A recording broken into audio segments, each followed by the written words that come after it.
6 residents in a remote Scottish village.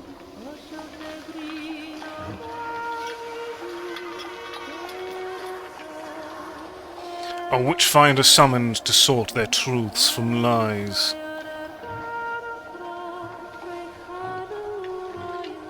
On the 5th dawn, a witch must hang.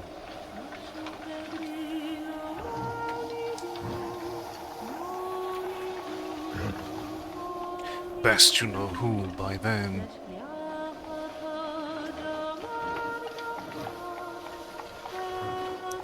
Again, like it on a levee.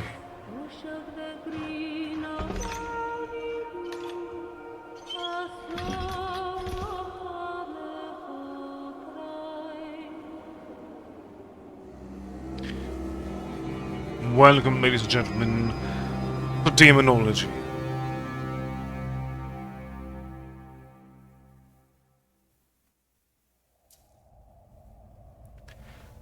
Welcome, darling. Congratulations on being first. How are you doing today?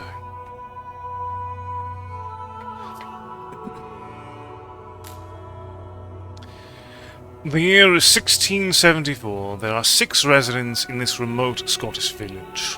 You play the role of a witchfinder and must interrogate them to sort truth from lies.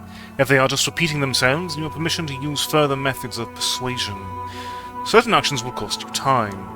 On the 5th dawn, a witch must hang. Best you know who by then. Each night you will see prophetic dreams that may provide some insight hidden to your waking mind. Use a sundial and a day counter to track how much time you have left.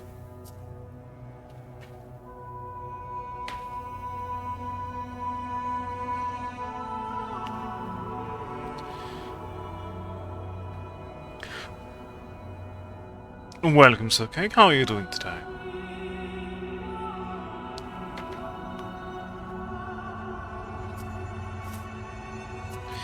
Alright, so we have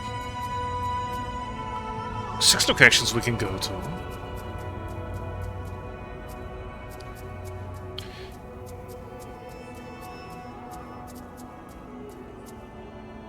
Let's start here.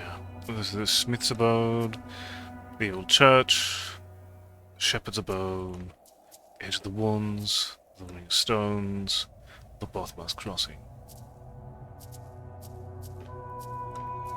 Let's see what the Smiths have to say.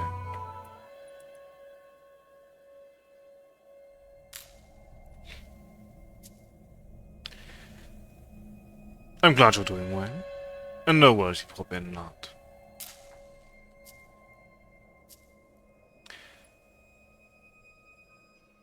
Good morning, Smithy. It was me that sent for you. That damned shepherd has cursed my jaw and Typhon loose, actually, sorry. Though I strapped and welded it back on. Make sure I gave that cursing witch the short drop. You welded your jaw back on? Look what she has done to me.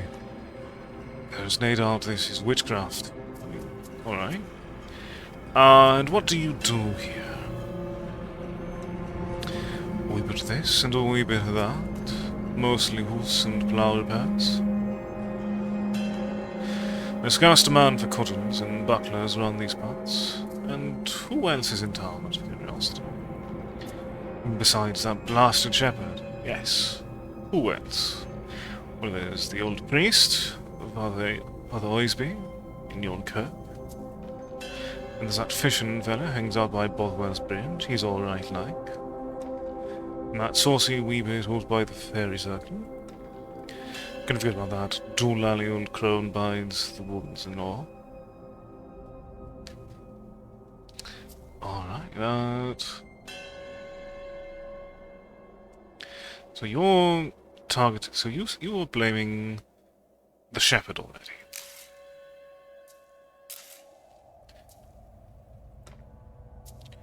Alright. Let's see what you have to say. Witchfinder, you see the curse has been laid upon me? That vile Blacksmith sent his one familiar to slaughter my sheep.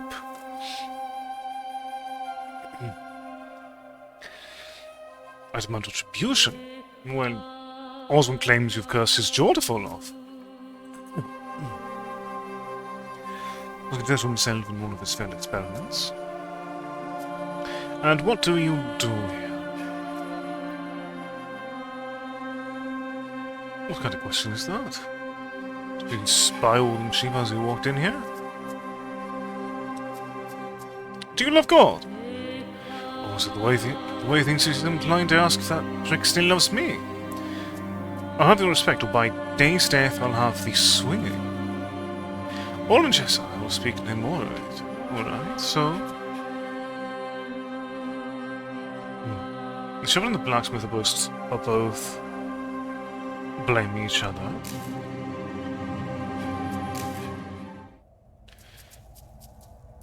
Otherwise, there was a mention of someone by the Ring of Stones. My, you charming devil-like? What ails you, sire? There is naught my herbs and roots can I cure, taught by my own dear mother. Who else resides in this village, to your knowledge? Just a handful, Lord. Smith Oswing, a grafter of almost anything you present to you. An old crone hides by the woods, though she has some gay, strange ways about her. Shepherd Violet tended to flock with her husband, but I've nae seen him of late. Or what if they're having a row again? Also, Father Oisby keeps the kirk. Seek not salvation by him. His mind is turned to sanitary worse. Of course, there's sweet Fairy oft by the water's edge. She may look monstrous, but he's a kindly soul. Have you ever communed with Satan? Me, sire, not I. I wouldn't even ken how.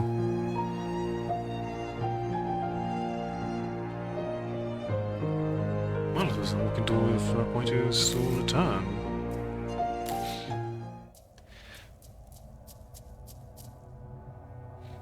Let's learn more about the realm of the woods then.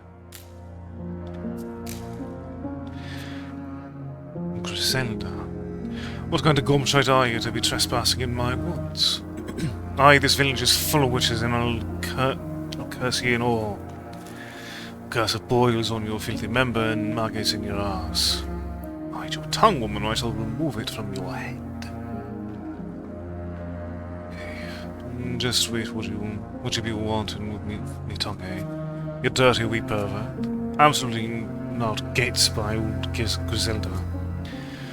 All souls in this village have shared their kip with Satan. Take your pick, eh? I mean, that's all we get, eh? Alright, so...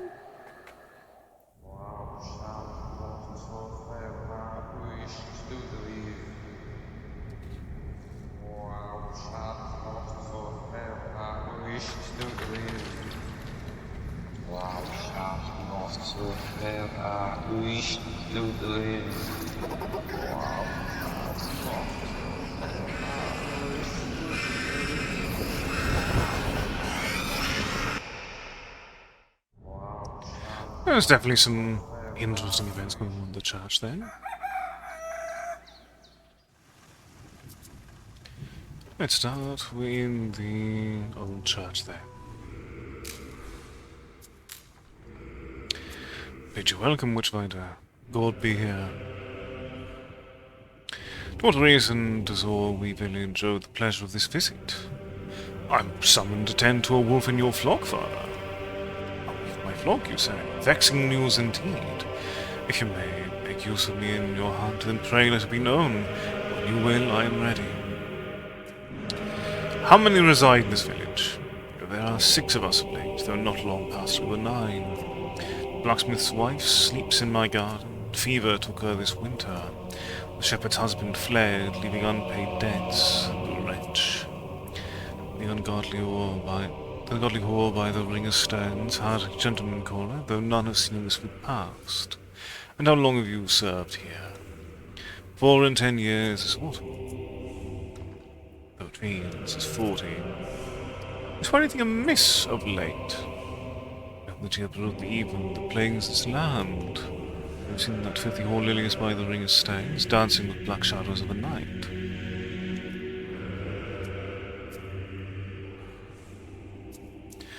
So your accusation is... So again, we have another pair that are accusing one another.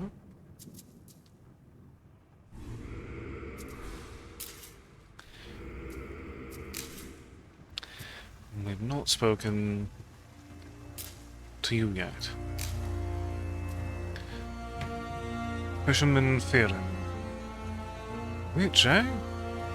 Not but tall tales, you daft wee zealot. Find you nae witches here. Just simple folk working the land. And what is your business here? As catching these wee fishes, my business is my aim. As one word, tread carefully, fisherman. As you like, sir. Have you spied anything queer as of late? Truly life itself be gay strange when you ponder it. Yeah, so... You don't put any sort of direction, apparently.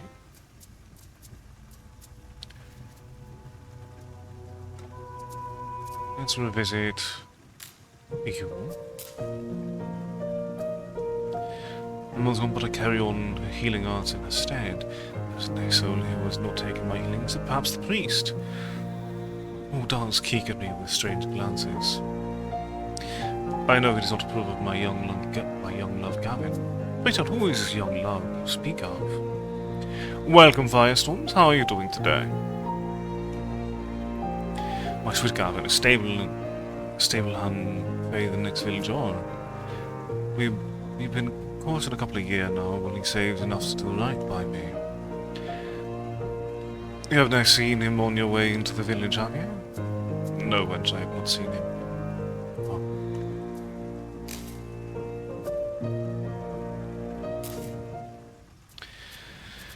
And I suppose that leaves us returning to the blacksmith temporarily.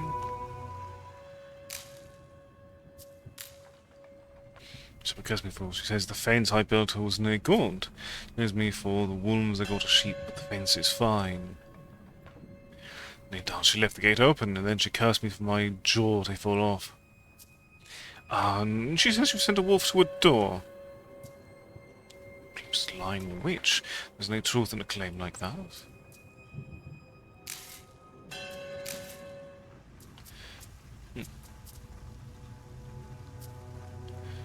Let's speak with the priest again.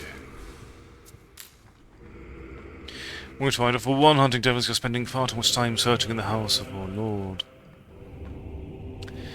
I believe vermin rushed shadows, not bask in holy light, tarry here no longer. I exclude none from my search.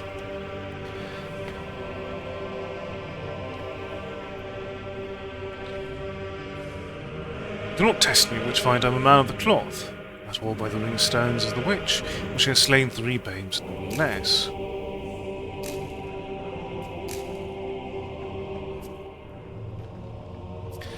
Oh, there others will say differently. Which of these witches dares speak ill of me? The very same you would point the finger at.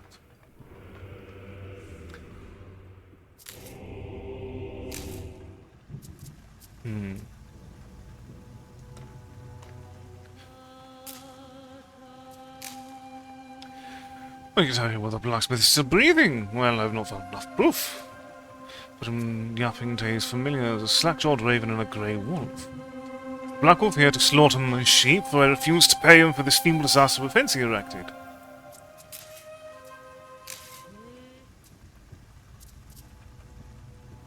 In which case, let's speak to you once more. Curse you, filthy fuck. May your eyes burst with hands. Because of that priest and all.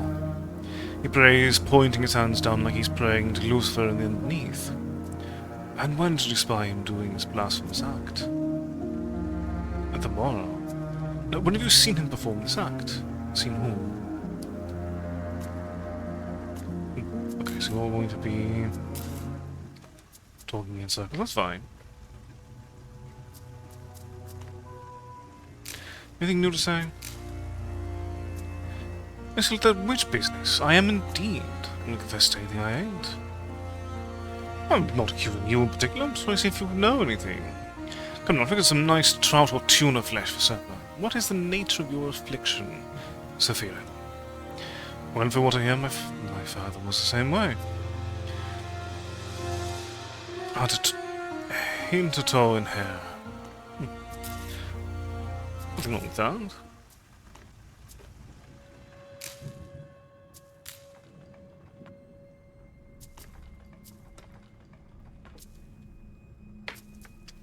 Have you done work for the shepherd before?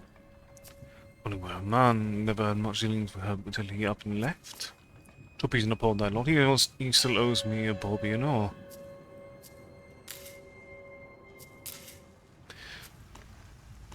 So you don't want to talk in circles.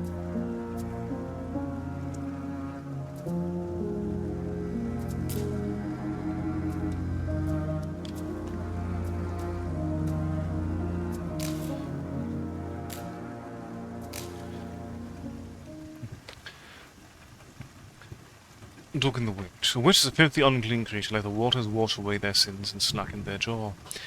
Left click and hold submerge the witch in the river and watch as the water fills their lungs. Release click to bring them back up. Then so they surface during the highlighted area. Perform this action 3 times to break them. So we are going to engage in some torture for information.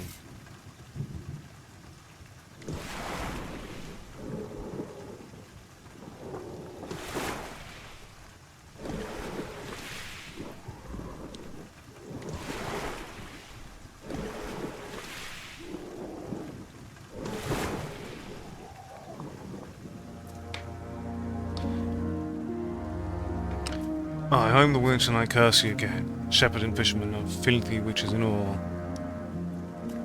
We feast upon festering carcasses like buzzards of hell. Absolutely not gates by old Griselda.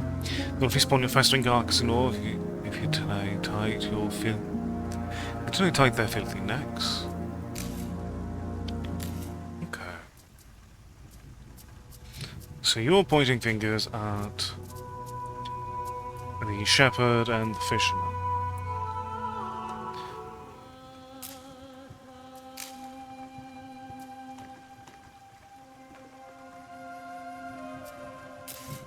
You're not going to talk to me until...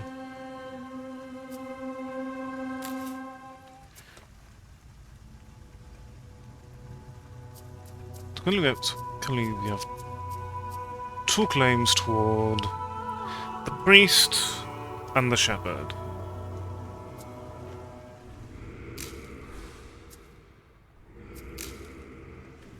Okay, tongue prongs. A simple and certain way to loosen the tongue of the accused.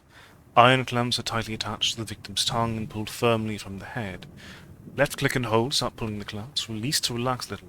Don't pull too fast, or the tongue will slip from the clamps. You'll have to start the process again.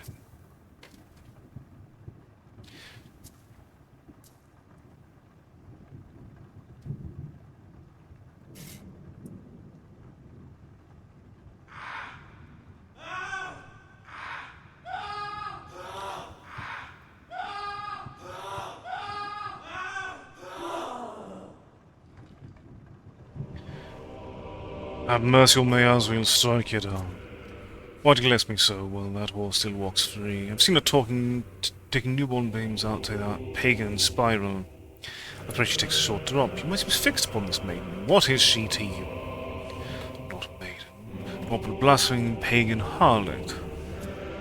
If you say so.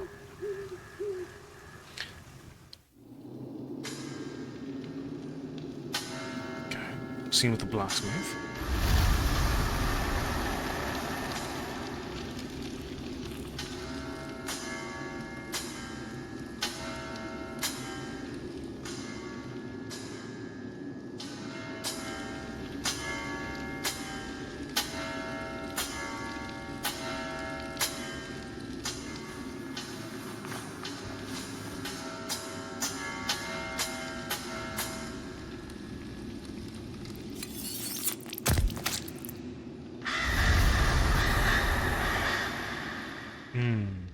Shepard did mention him familiar of a crow.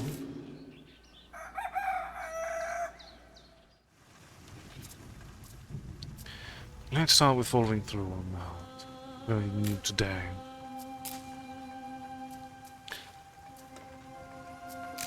No, nothing new. So, let's see about the smith directly.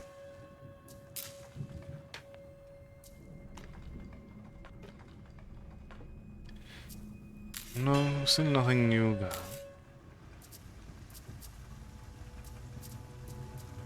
Do you have anything new to say after...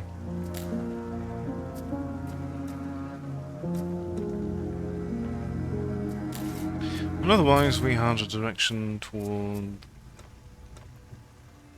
fishermen, potentially. Otherwise... do you have anything new to say?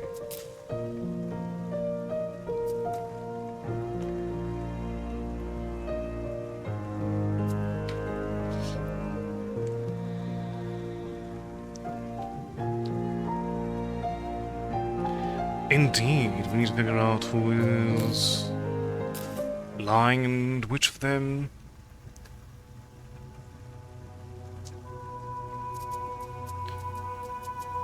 harbors an occult secret.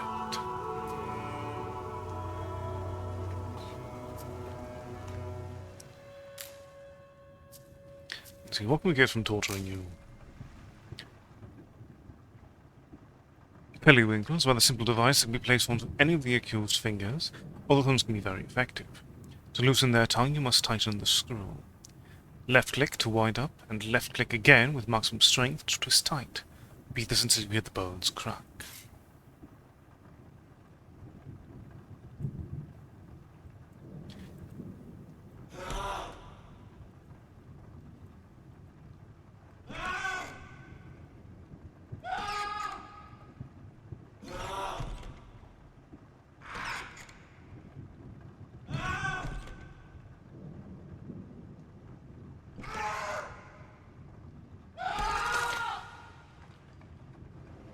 Turn the tortoise away from me and hang that shepherd witch.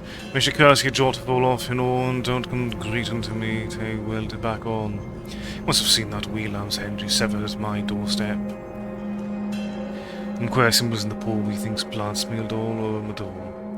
I saw blood on the doorstep. And believe me, I say true. And to think of it, I've seen them simpsoned by the old wards. Alright, let's see if you have any follow-up on that claim.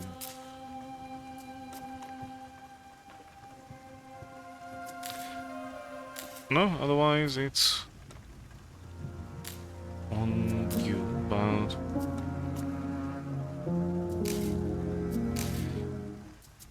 Alright, I suppose just we continue the tendency of torture to get new answers.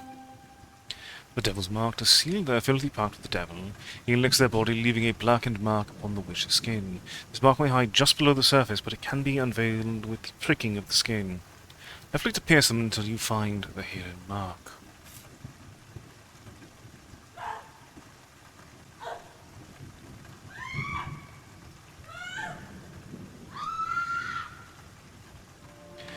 Why is it you talk to me when I tell you it is the blacksmith you want? He's a fork-tongued liar and the witch that plagues our land. A foul buzzard was given his jaw to Lucifer in exchange for the death of my sheep to try and drive me fight this place.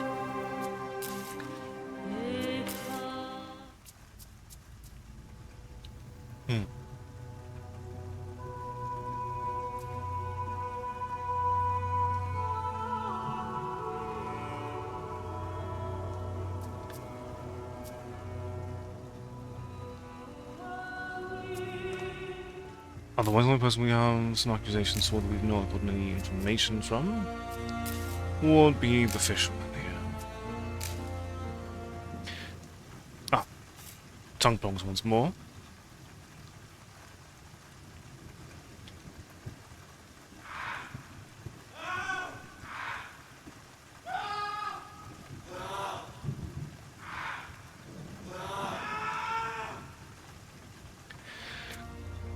I know you see this pursuit is falling. Find your near witches here, or anywhere for that matter.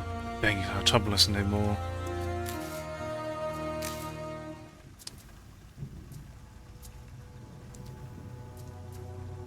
Well, as far as getting any further answers,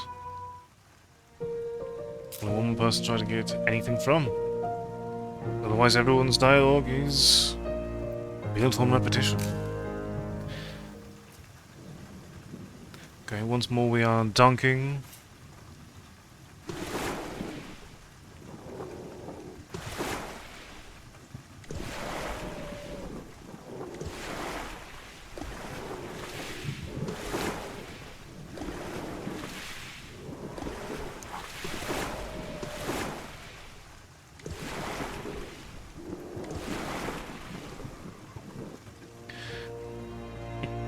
Please, sire, there is no witchcraft in these healing herbs. Inform me, then, what is of them?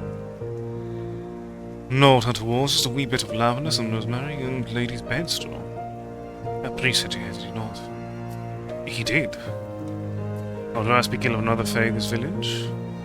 But I feel he is a shadow looming over us all, his slimy tendrils to grasp us tight. A real beast in sheepskin. Always be claims to have taken newborn babes out to the spiral. More that it were true. Tears not stripping down her face. Even I almost had a wee one of her own. Father Oisby says it was an abomination on account of the snake being hand-fasting. You'll note I'll cabinet you see, will you? I will not. Alright, so...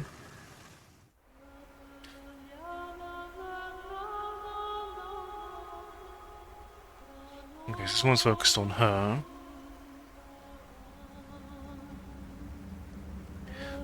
Reaffirming the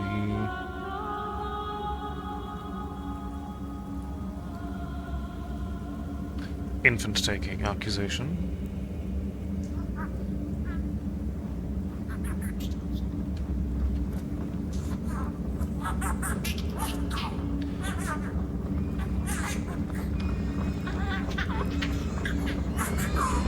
Stop motion cutscenes here really are fantastically created, though.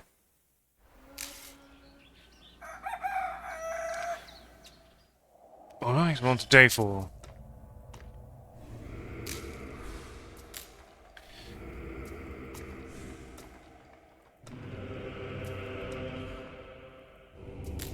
Okay, so everyone's still largely on the same... So, we're really moving things forward with torture.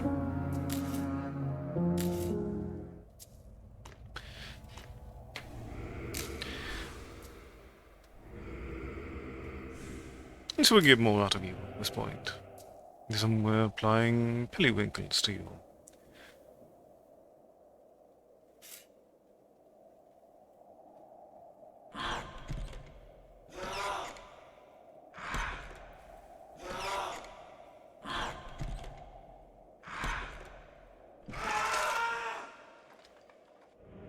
Not my fate as he sees fit. This must be a test. Oh, why must he try me so with such cruel tortures? But it is not mine to question. I can only pray the suffering will cease and I may join him at his side. I live piously and just, he will see that surely, not like the rest of the filth in this village. Take Shepherd Violet, for example. A husband of hers was a dunce. There'll be something far corrupt where to drive him away. Bet she's in coven with that maiden. Alright. Do you have any response to any of this?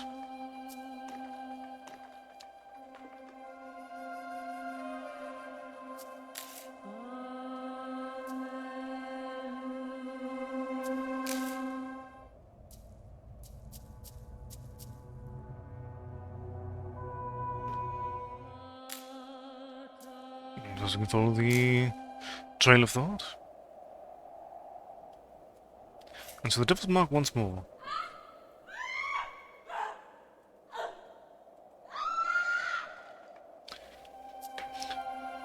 I can take a little more of this torture. I admit I made lies with the blacksmith. I've seen him. I admit I made lies by the blacksmith. I've seen him talking to neither raven or wolf. I fought to close the gate, and the death of the sheep are naught but my own stupidity and carelessness. Perhaps that old fisherman is the witch you seek. Appears a more beast than man. Always might if he was the one who ate my sheep. Okay. So the accusations as far as the blacksmith have been from the shepherd.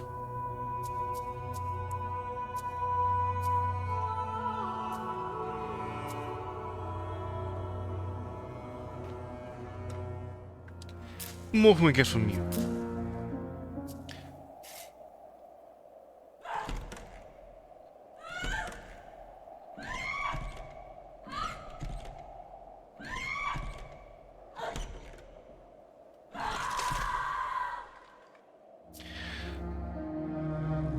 Bleed every orifice, you cursed wretch. Blacksmith is the filthy witch, and he's going to smelt your ankles and hammer them into your ears, for he dances with the devil's flames. What do you mean by the devil's flames? Your flames are hell, of course. A bricked flash of the purest white, too bright for flames in this earth.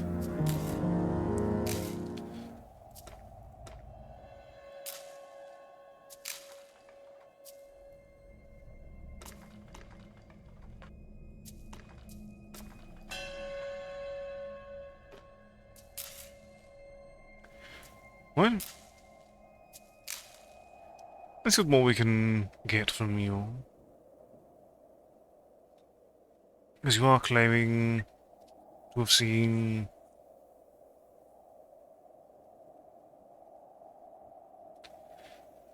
occult symbols that I have not seen.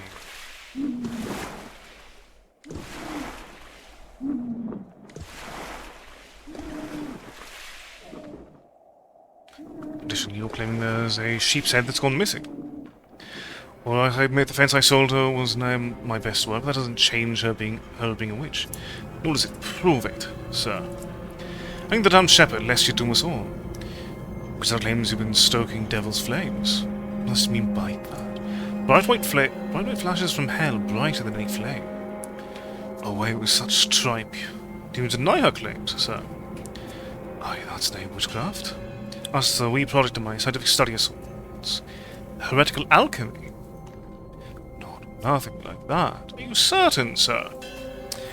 I've this German fellow sold me this gay powerful red powder. Burns bright like you wouldn't, I believe. Alright, here we are, the final day to get some definitive answers.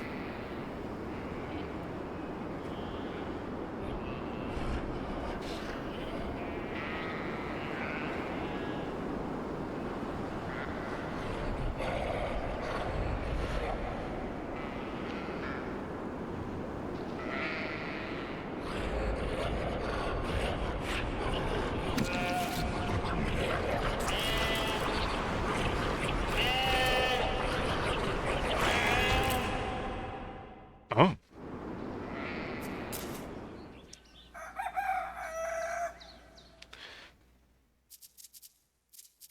Oh.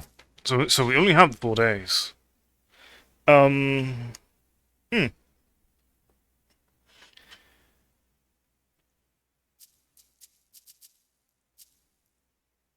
Okay.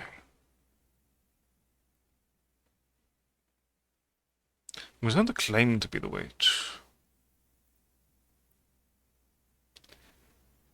Rose Griselda's the one who pointed fingers at everyone else in turn.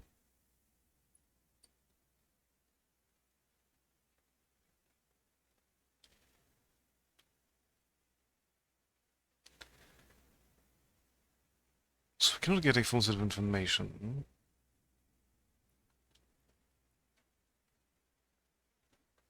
Um...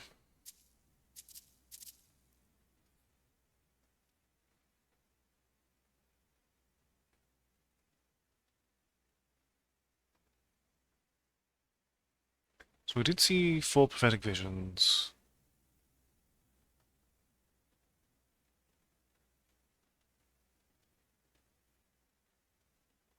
Hmm.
We don't have a clear answer, but we'll point our finger at the priest, I think.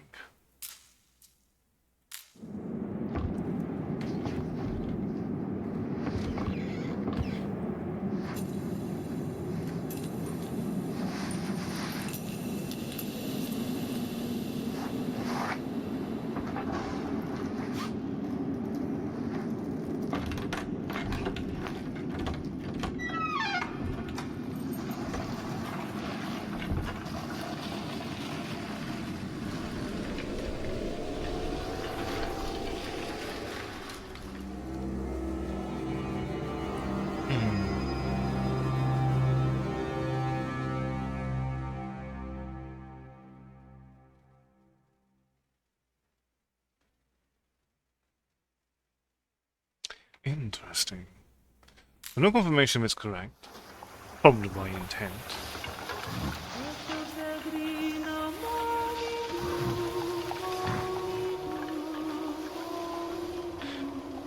I'll go through one more time, to see what the full set of information I can inquire is.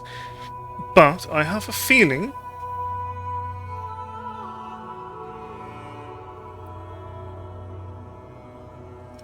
the ultimate point is that there is no witch. No matter what, an innocent will burn. Well, hang.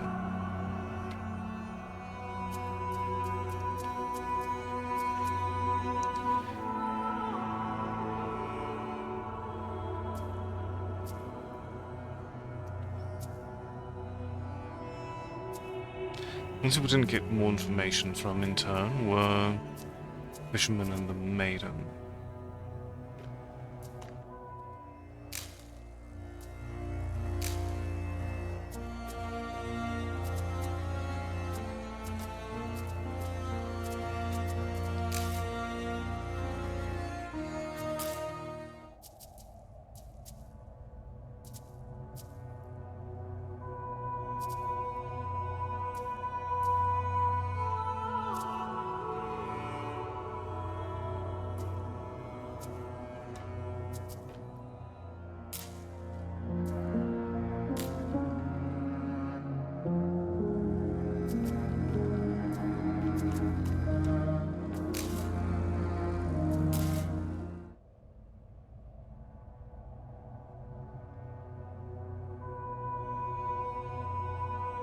Because no matter what, any given playthrough, you're missing 2 bits of information.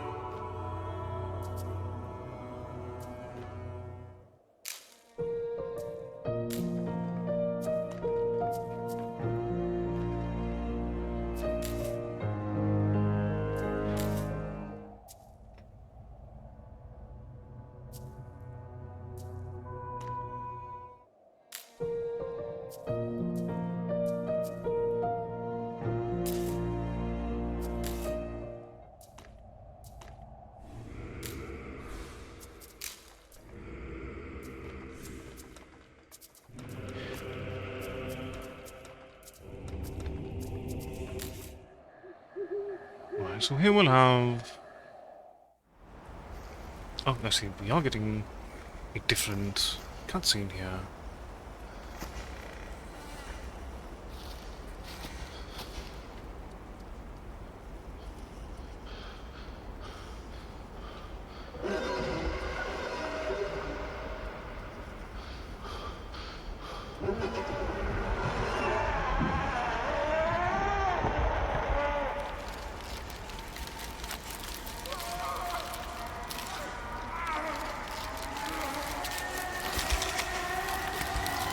Oh.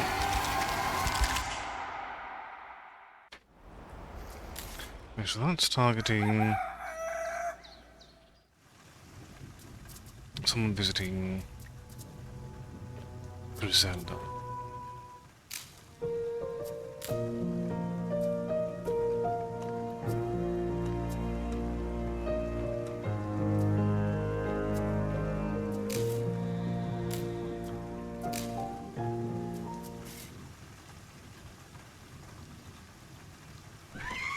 And so it seems that the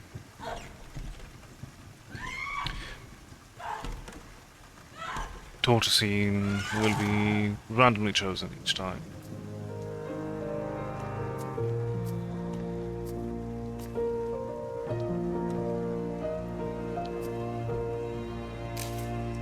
can't get different bits of information depending on the order you get things from.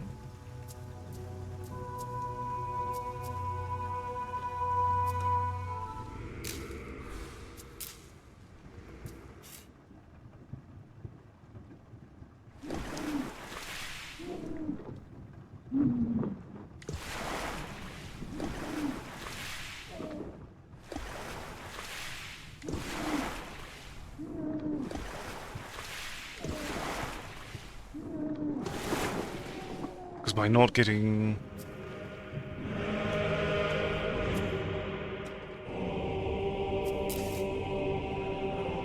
So, unless we can get that information we don't get here.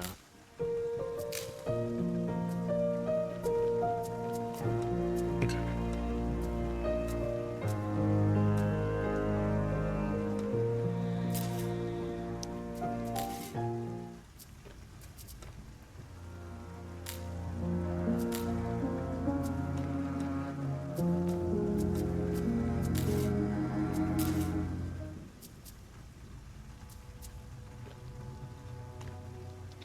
So you don't actually speak ill of anyone.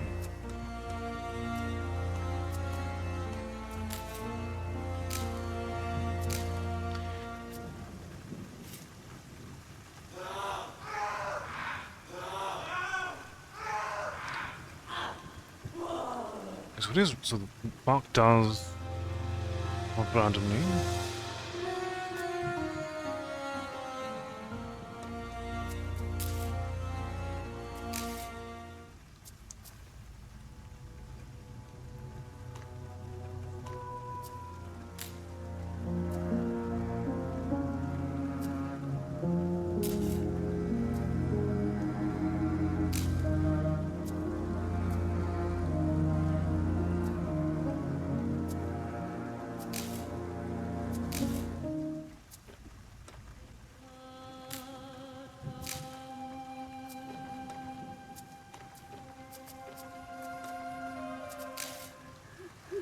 Alright, what scene are we getting this night?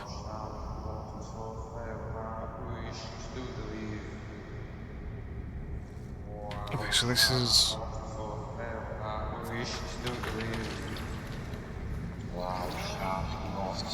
the pastor.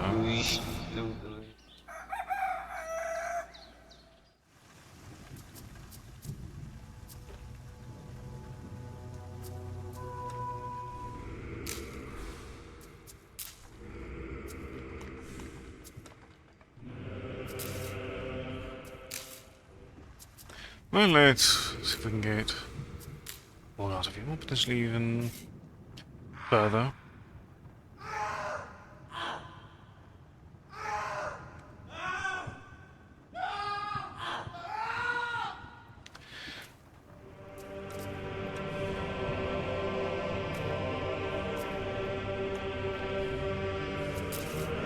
So you are fixated on the maid.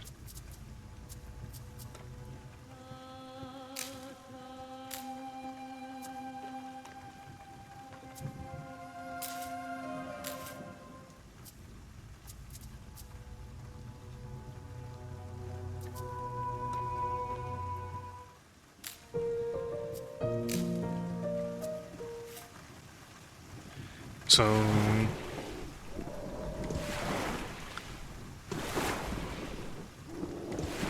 now getting a full set of information will require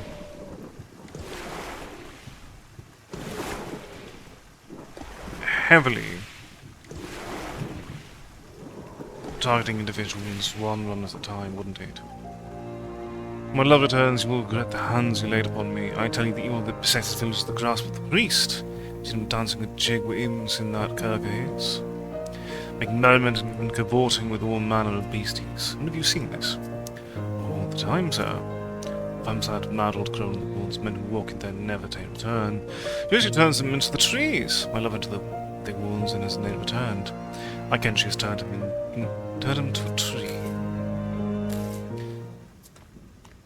Can we get information from you on this matter?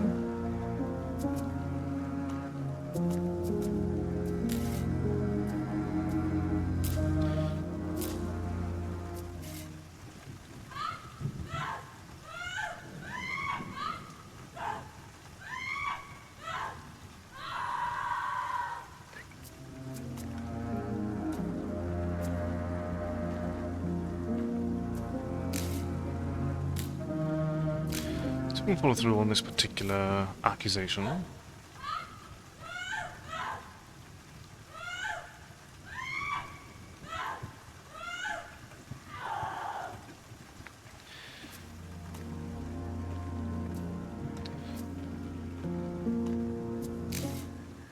So what? So here's the blacksmiths again.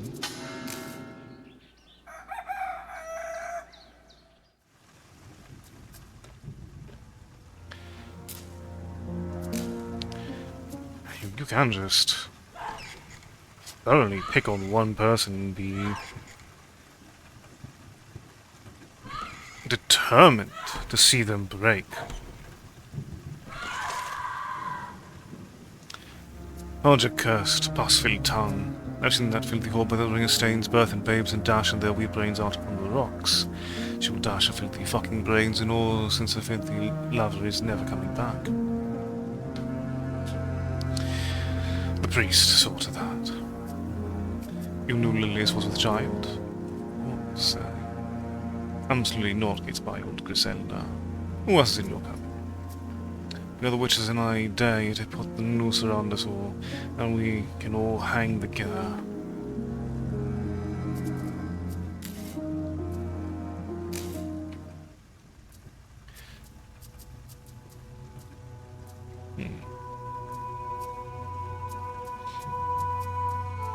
So you confirm that he's not coming back.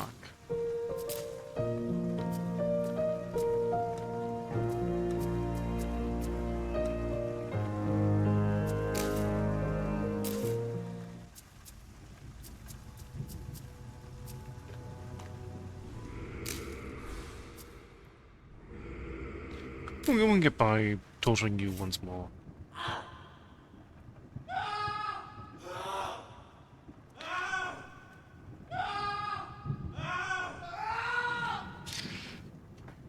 You admit? Or something indeed covered relations with that old temptress.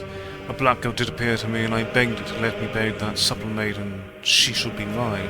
At least her love will no return. I've seen to that. I planted a skull at the roots of an old ash tree. Let me just enjoy this last tipple of wine before my end. It explains the crone for turning into a tree. You minded pagan, what nonsense they believe in. Imagine believing in such fantastical tales and the heinous acts you will do for them.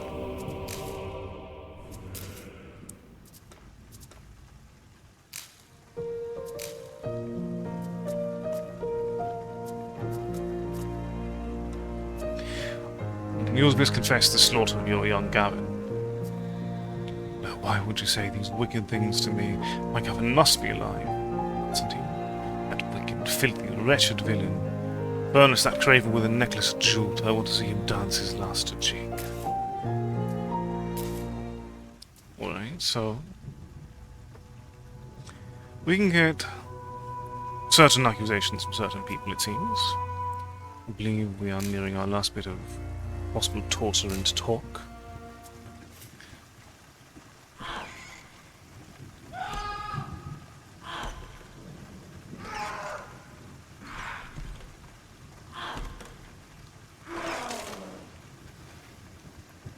You have broken and beaten me, can I not convince you? Do you take some wretched pleasure for your suffering? I am no witch. God granted I will have your confession of the truths you wish to hear, but no if I may.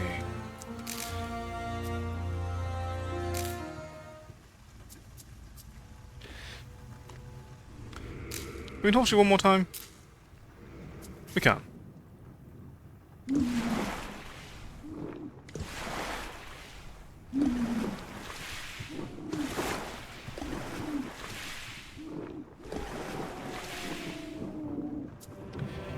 When you will, I am ready. I have not more to say to you. Yeah, fair enough. Okay, so that's accusations of child murder.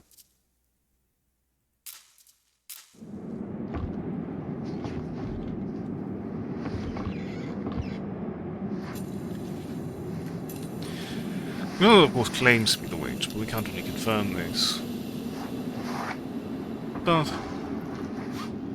Then we have the father confessing to murder, nonetheless.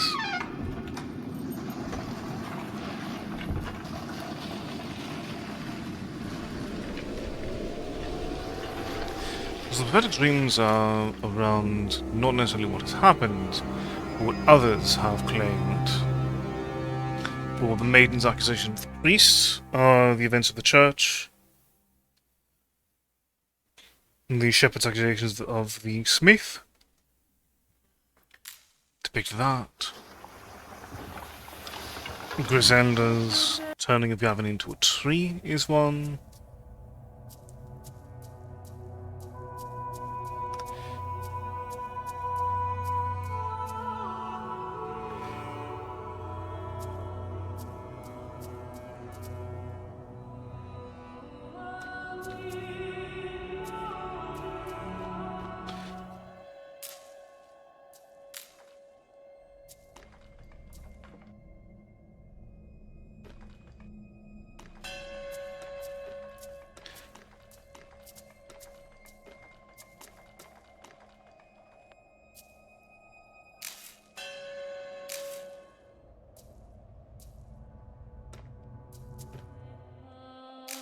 Okay, so if you were to really target someone...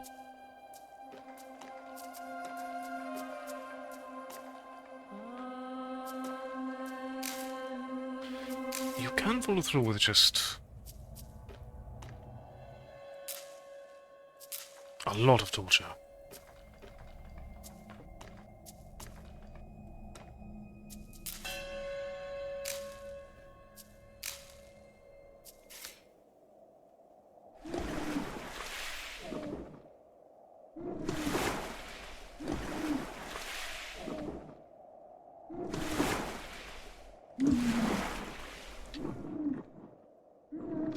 It's different for you compared to the others. Maybe it might be different depending on the number of lights up.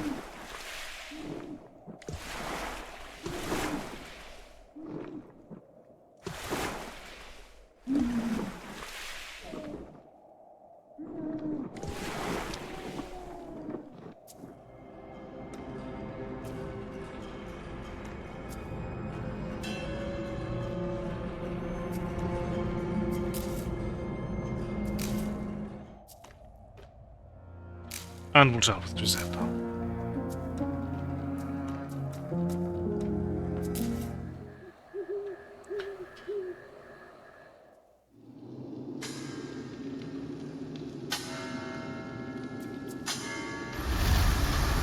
So there's the white flashes.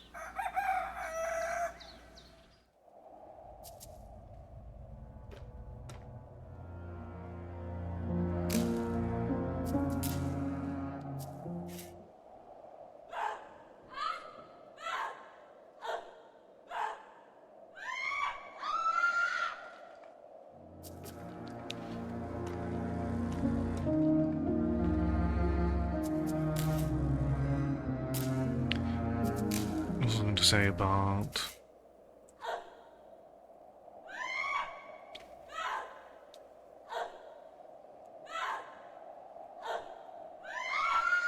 the blacksmith, and we like to follow through on that.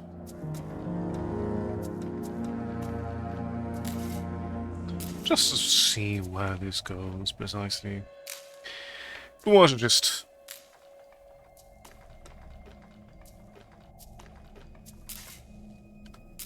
pick someone and try to follow through with validating that accusation.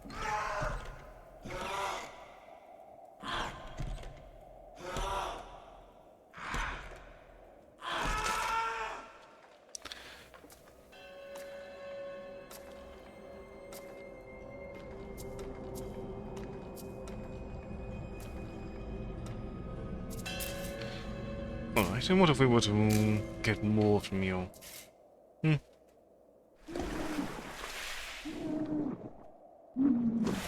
Out of curiosity.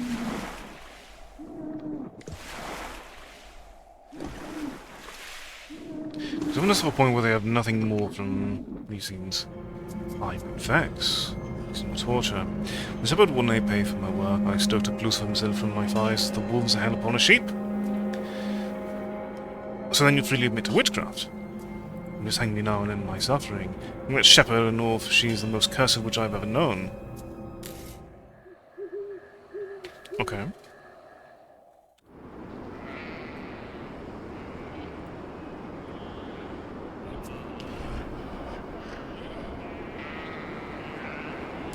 Is it meant to be the fisherman? So you have confessed, but also I'd like to get more from you. Who else was in your coven? Oh, no, no. So you're just saying the shepherd.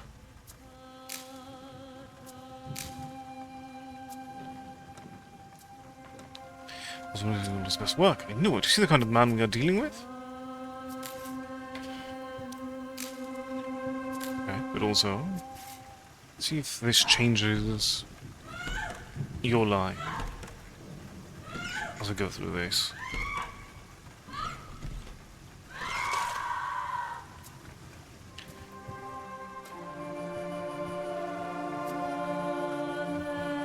Osmond claims to sacrifice a lamb on his doorstep. Why in God's name would I kill more than my own sheep? Who knows?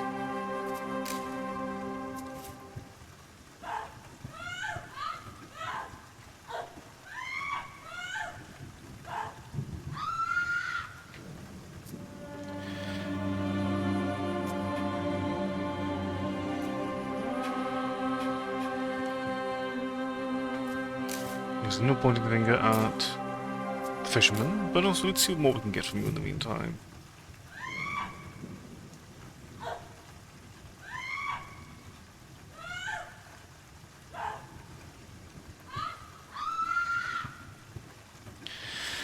I confess, speak the witch, please torture me no more. Sort of mange you've been sacrificed to the devil himself.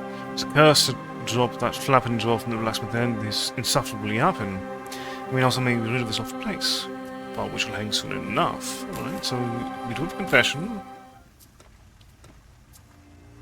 You have 2 witch confessions even. Curiously.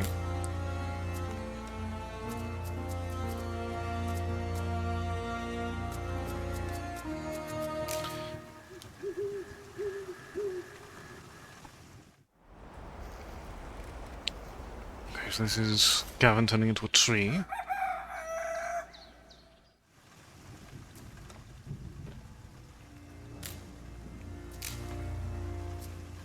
So we have multiple confessions at this point.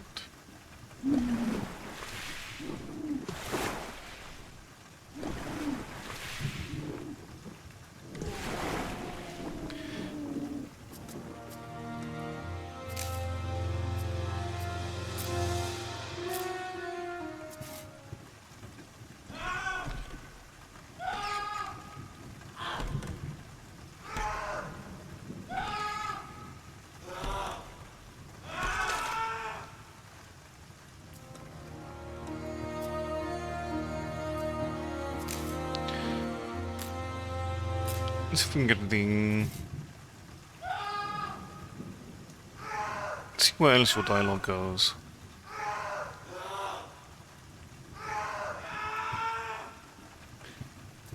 May Neptune strike you dead.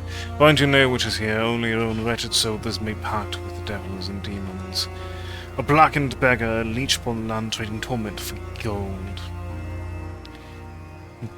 A confession on the contrary from Oswin. Now did you come upon this confession? In the same vile way you've just treated me? You think it's truth you're getting? How's your sleep these days, Salad? Having strange nightmares? I am indeed. Just not different violet, and yes, of course, it'll be the same.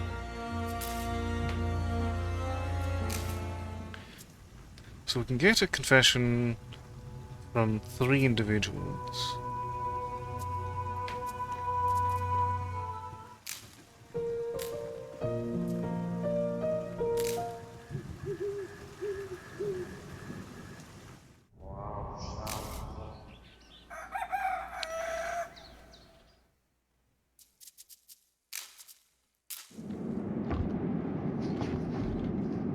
And so it really will be a case of just male model versus female model, I think.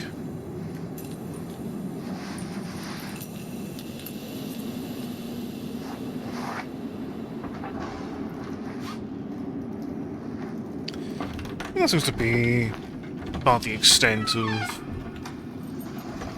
these storylines, since Oswin and Violet can both confess. We can get a confession of a more tangible murder from the priest.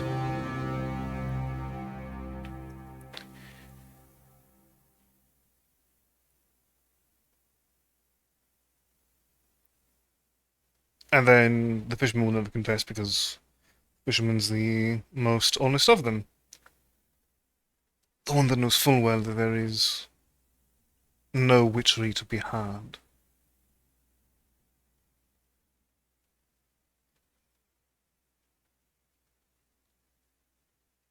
And then Griselda will just claim to be witch no matter what. Well, because she's heard it for decades at this point. You can probably get a similar, less witchy confession from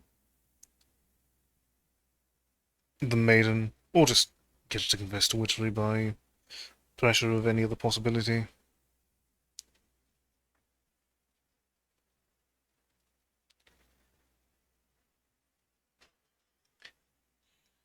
But, ladies and gentlemen, that will conclude Daemonologie.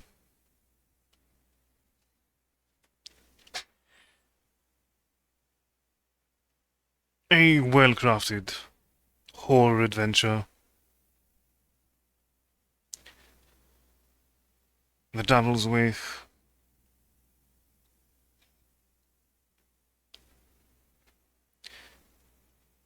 portraying the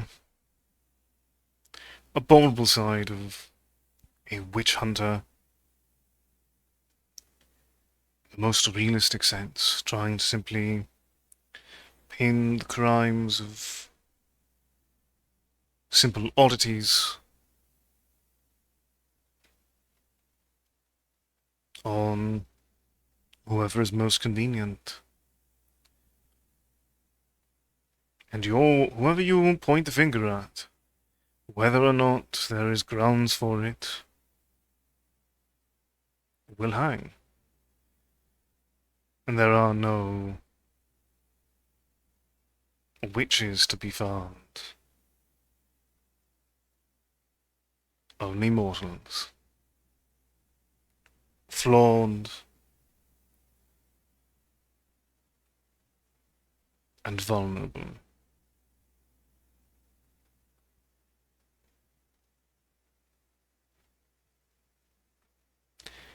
But while our showcase of Daemonologie is concluded, our night is not quite yet. We do have a little bit more, but I will be right back while I prepare to read more Moby Dick.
Ladies and gentlemen,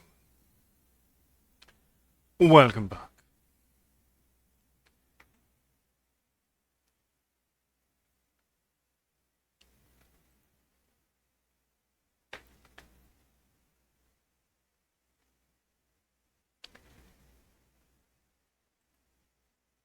Right, if we get to do one more tidbit. Welcome, Ash.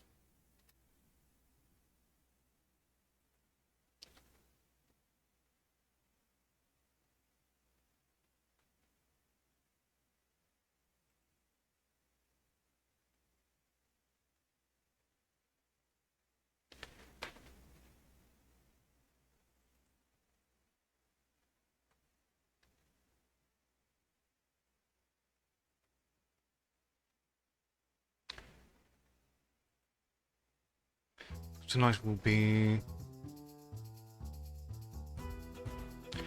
resuming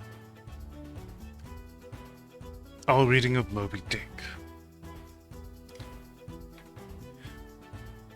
But how are you doing tonight?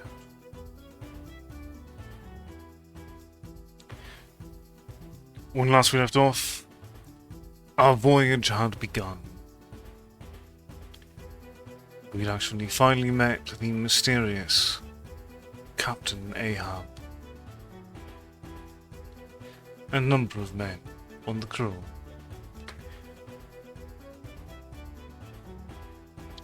We left off with a bit of a spat between Ahab and one of the higher ranking crew members. I'm glad to hear you're doing alright.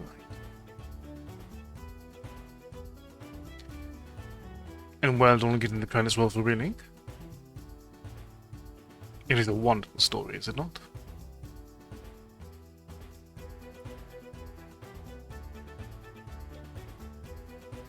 Chapter 30. The Pipe. When Stubb had departed, Ahab stood for a while leaning over the bulwarks, and then, as had been usual with him of late, calling a sailor of the watch, he sent him below for his ivory stool, and also his pipe. Lighting the pipe at the binnacle lamp and planting the stool on the weather side of the deck, he sat and smoked. In old Norse times, the thrones of the sea-loving Danish kings were fabricated, saith tradition, of the tusks of the narwhal. How could one look at Ahab then, seated on that tripod of bones, without thinking him of the royalty it symbolized?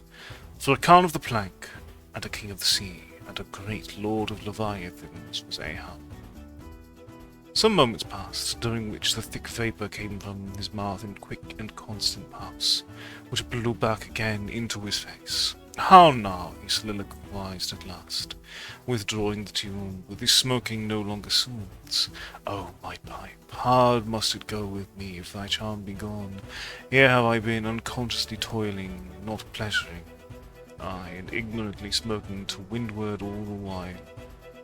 To windward, and with such nervous whiffs, as if, of the dying whale, my final jets were the strongest and fullest of trouble. What business have I with this pipe?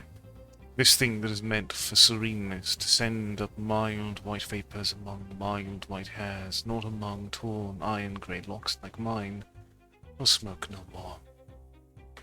He tossed the still lighted pipe into the sea. The fire hissed in the waves, the same instant the ship shot by the bubble the sinking pipe made. With slouched hat, Ahab lurchingly paced the planks.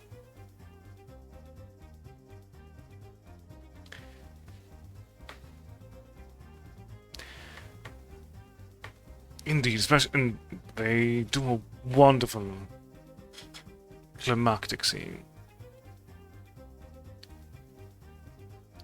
And as is common with games like this, the credits are only the beginning. I look forward to hearing the rest of your thoughts in due time. Next morning, Stab accosted Flask. Such a queer dream, King Post, I never had. You know the old man's ivory leg? Well, I dreamed he kicked me with it. When I tried to kick back, upon my soul, my little man, I kicked my leg right off. And then, presto, Ahab seemed a pyramid, and I, like a blazing fool, kept kicking at it. But what was still more curious, Flask, you know how curious all dreams are, through all this rage that I was in, I somehow seemed to be thinking to myself that, after all, it was not much of an insult, that kick from Ahab. Why, thinks I, what's the row? It's not a real leg, only a false leg. There's a mighty difference between a living thump and a dead thump. As makes a blow from the hand, Flask, 50 times more savage to bear than a blow from the cane. The living member, that makes the living insult, my little man.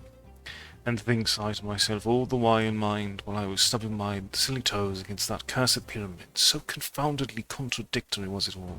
All the while, I say, I was thinking to myself, what's his leg now but a cane? A whalebone cane. Yes, thinks I, it was only a playful cudgelling. In fact, only a whaleboning that he gave me, not a base kick besides, thinks I. Look at it once. Why, the end of it, the foot part, what a small sort of end it is. Whereas if a broad-footed farmer kicked me, there's a devilish broad insult. And this insult is whittled down to a point only. But now comes the great joke of the dream, Flask. When I was battering away at the pyramid, a sort of badger-haired old merman, with a hump on his back, takes me by the shoulders and slews me around. What are you about? Says he. Slid, man. But I was frightened, such a fears, but somehow the next moment I was over the fleet. What am I about? Says I at last. What business is that of yours, I should like to know, Mr. Humpback? Do you want a kick? By the Lord, Flask, I had no sooner said that than he turned round his stern to me, bent over and dragged up a lot of seaweed he had for a cloud. What do you think I saw? Why, thunder alive, man, his stern was stuck full of marlin spikes, with the points out. Says I, on second thoughts, I guess I won't kick you, old fellow. Why stub, said he, why stub? And kept muttering it all the time, sort of eating of his own gums like a chimney hog. Seeing he wasn't going to stop saying over his why stub, I thought I might as well fall to kicking the pyramid again.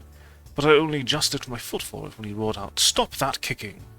Halloa, says I, what's the matter now, old fellow? Looky here, says he, let's argue the insult. Captain Ahab kicked you, didn't he? Yes, he did, says I. Right here it was. Very good, says he. He used his ivory leg, didn't he? Yes, he did, says I. Well then, says he, why, Stub, what have you to complain of? Didn't he kick you? Didn't he kick with right good will? It wasn't a common pitch-pine leg he kicked with, was it? No, you were kicked by a great man with a beautiful ivory leg, Stub. It's an honour. I consider it an honour. Listen, why, Stub, in old England the greatest lords think it great glory to be slapped by a queen and made garter knights of. But be your boast, Stub, that you were kicked by old Ahab and made a wise man of. Remember what I say. Be kicked by him. Account his kicks honours, and on no account kick back, for you can't help yourself. Why, Stub? Don't you see that pyramid? With that, he all of a sudden seemed somehow, in some queer fashion, to swim off into the air. I snored, rolled over, and there I was in my hammock. What do you think of that dream, Flask? I would appreciate that immensely.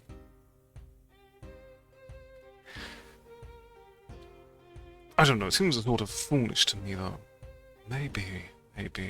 But it's made a wise man of me, Flask. Do you see Ahab standing there, sideways looking over the stern? Well, the best thing you can do, Flask, is let the old man alone. Never speak to him, whatever he says. Halloa! What's that he shouts? Hark! Masthead there. Look sharp, all of you. There are whales hereabouts. If you see a white one, split your lungs for him. What do you think of that now, Flask? Think there was a small drop of something queer about that, eh? A white whale. Did you mark that, man? Look here, there's something special in the wind. Stand by for it, Flask. Ahab has that's bloody on his mind. Ahab has that's bloody on his mind, but, he comes this way. Already we are boldly launched upon the deep, but soon we shall be lost in its unshored, harbourless immensities. Ere that comes to pass, ere the peak one's weedy hull rolls side by side with that barnacled hulls of the Leviathan, at the outset it is but well to attend to a matter almost indispensable to a thorough appreciative understanding of the more special Leviathanic revelations and illusions of all sorts which are to follow. It is some systematized exhibition of the whale in his broad genera that I would now fain put before you. Yet is it no easy task. The classification of the constituents of a chaos, nothing less, is here essayed. Listen to what the best and latest authorities have laid down. No branch of zoology is so much involved as that which is entitled cytology, says Captain Scoresby, AD 1820. It is not my intention, were it in my power, to enter the inquiry as to the true method of dividing the cetacea into groups and families. Utter confusion exists among the historians of this animal. Sperm whale, says Surgeon Beale, AD 1839. Unfitness to pursue our research in the unfathomable waters, impenetrable veil covering our knowledge of the cetacea, a field strewn with thorns, all these incomplete indications but serve to torture us naturalists. Thus speak of the whale, the great Cuvier and John Hunter and Lesson, those lights of zoology and anatomy. Nevertheless, though of real knowledge there be little, yet of books there are plenty, and so, in some small degree, with cytology or the science of whales, many are the men, small and great, old and new, landsmen and seamen, who have at large or a little written of the whale. Run over a few. The authors of the Bible, Aristotle, Pliny, Aldrovandi, Sir Thomas Browne, Gesner, Ray, Linnaeus, Rondelicius, Willoughby, Green, Artedi, Sibbald, Brisson, Martin, Lacépède, Bonneterre, Desmarets, Baron Cuvier, Frederick Cuvier, John Hunter, Owen, Scoresby, Beale, Bennett, J. Ross Brown, the author of Miriam Coffin, Olmsted, and the Reverend T. Cheever. But what ultimate generalizing purpose all these have written, the above cited extracts will show. Of the names that exist of whale authors, only those following Owen ever saw living whales, and but one of them was a real professional harpooner and whaleman. I mean Captain Scoresby. On the separate subject of the Greenland, or right way, he is the best existing authority. But Scoresby knew nothing, and says nothing, of the great sperm whale, compared with which the Greenland whale is almost unworthy mentioning. And here be it said, the Greenland whale is a usurper upon the throne of the seas. He is not even by any means the largest of the whales, yet, owing to the long priority of his claims, and the profound ignorance which, till some 70 years back, invested the then fabulous or utterly unknown sperm whale, and which ignorance to this present day still reigns in all some few scientific retreats and whale ports, this usurpation has been every way complete. Reference to nearly all the leviathanic allusions in the great poets of past days will satisfy you that the Greenland whale, without one rival, was to them the monarch of the seas. For the time has at last come for a new proclamation. This is Charing Cross. Hear ye, good people all, the Greenland whale is deposed, the great sperm whale now reigneth. There are only 2 books in being which at all pretend to put the living sperm whale before you, and at the same time in the remotest degree succeed in that attempt. Those books are Beale's and Bennett's, both in their time surgeons to English South Sea whale ships, and both exact and reliable men. The original matter touching the sperm whale to be found in their volumes is necessarily small, but so far as it goes, it is of excellent quality, though mostly confined to scientific description. As yet, however, the sperm whale, scientific or poetic, lives not complete in any literature. Far above all other hunted whales, his is an unwritten life. Now, the various species of whales need some sort of popular comprehensive classification, if only an easy outline one for the present, hereafter to be filled in all its departments by subsequential labourers. As no better man advances to take this matter in hand, I hereupon offer my own poor endeavours. I promise nothing complete, because any human thing supposed to be complete must for that very reason infallibly be faulty. I shall pretend to a minute anatomical description of the various species, or, in this place at least, to much of any description. My object here is simply to project the drought of a systematization of cytology. I am the architect, not the builder. But it is a ponderous task. No ordinary letter sorter in the post office is equal to it. To grope down into the bottom of the sea after them, to have one's hands among the unspeakable foundations, ribs, and very pelvis of the world, this is a fearful thing. What am I that I should essay to hook the nose of this Leviathan?